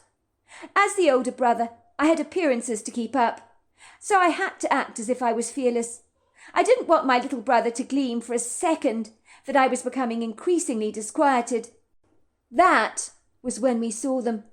It looked like 6 giant figures, covered in long flowing dark hair, identical to the large hairy man I observed on the riverbank the day me and my brother discovered the deceased corpse of Isabella Potoma. I indicated for my brother to hide behind the tree as we watched the 6 hairy men marching in a circle and chanting in a strange language I did not know. I couldn't comprehend what they were doing, but they were all wearing necklaces of feathers around their necks. Makilate amola nina lupaliata nutalagata milasika hopa silanita. I believe they were eagle's feathers, as they matched the ones in the Indian headdress my mother had purchased for me recently. That was when we saw in front of our very eyes a big round ball of yellow light, manifesting itself in front of the hairy men.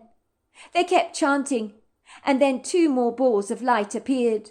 Manitalata malinakala natalatwa sikalanata pola sinakilato.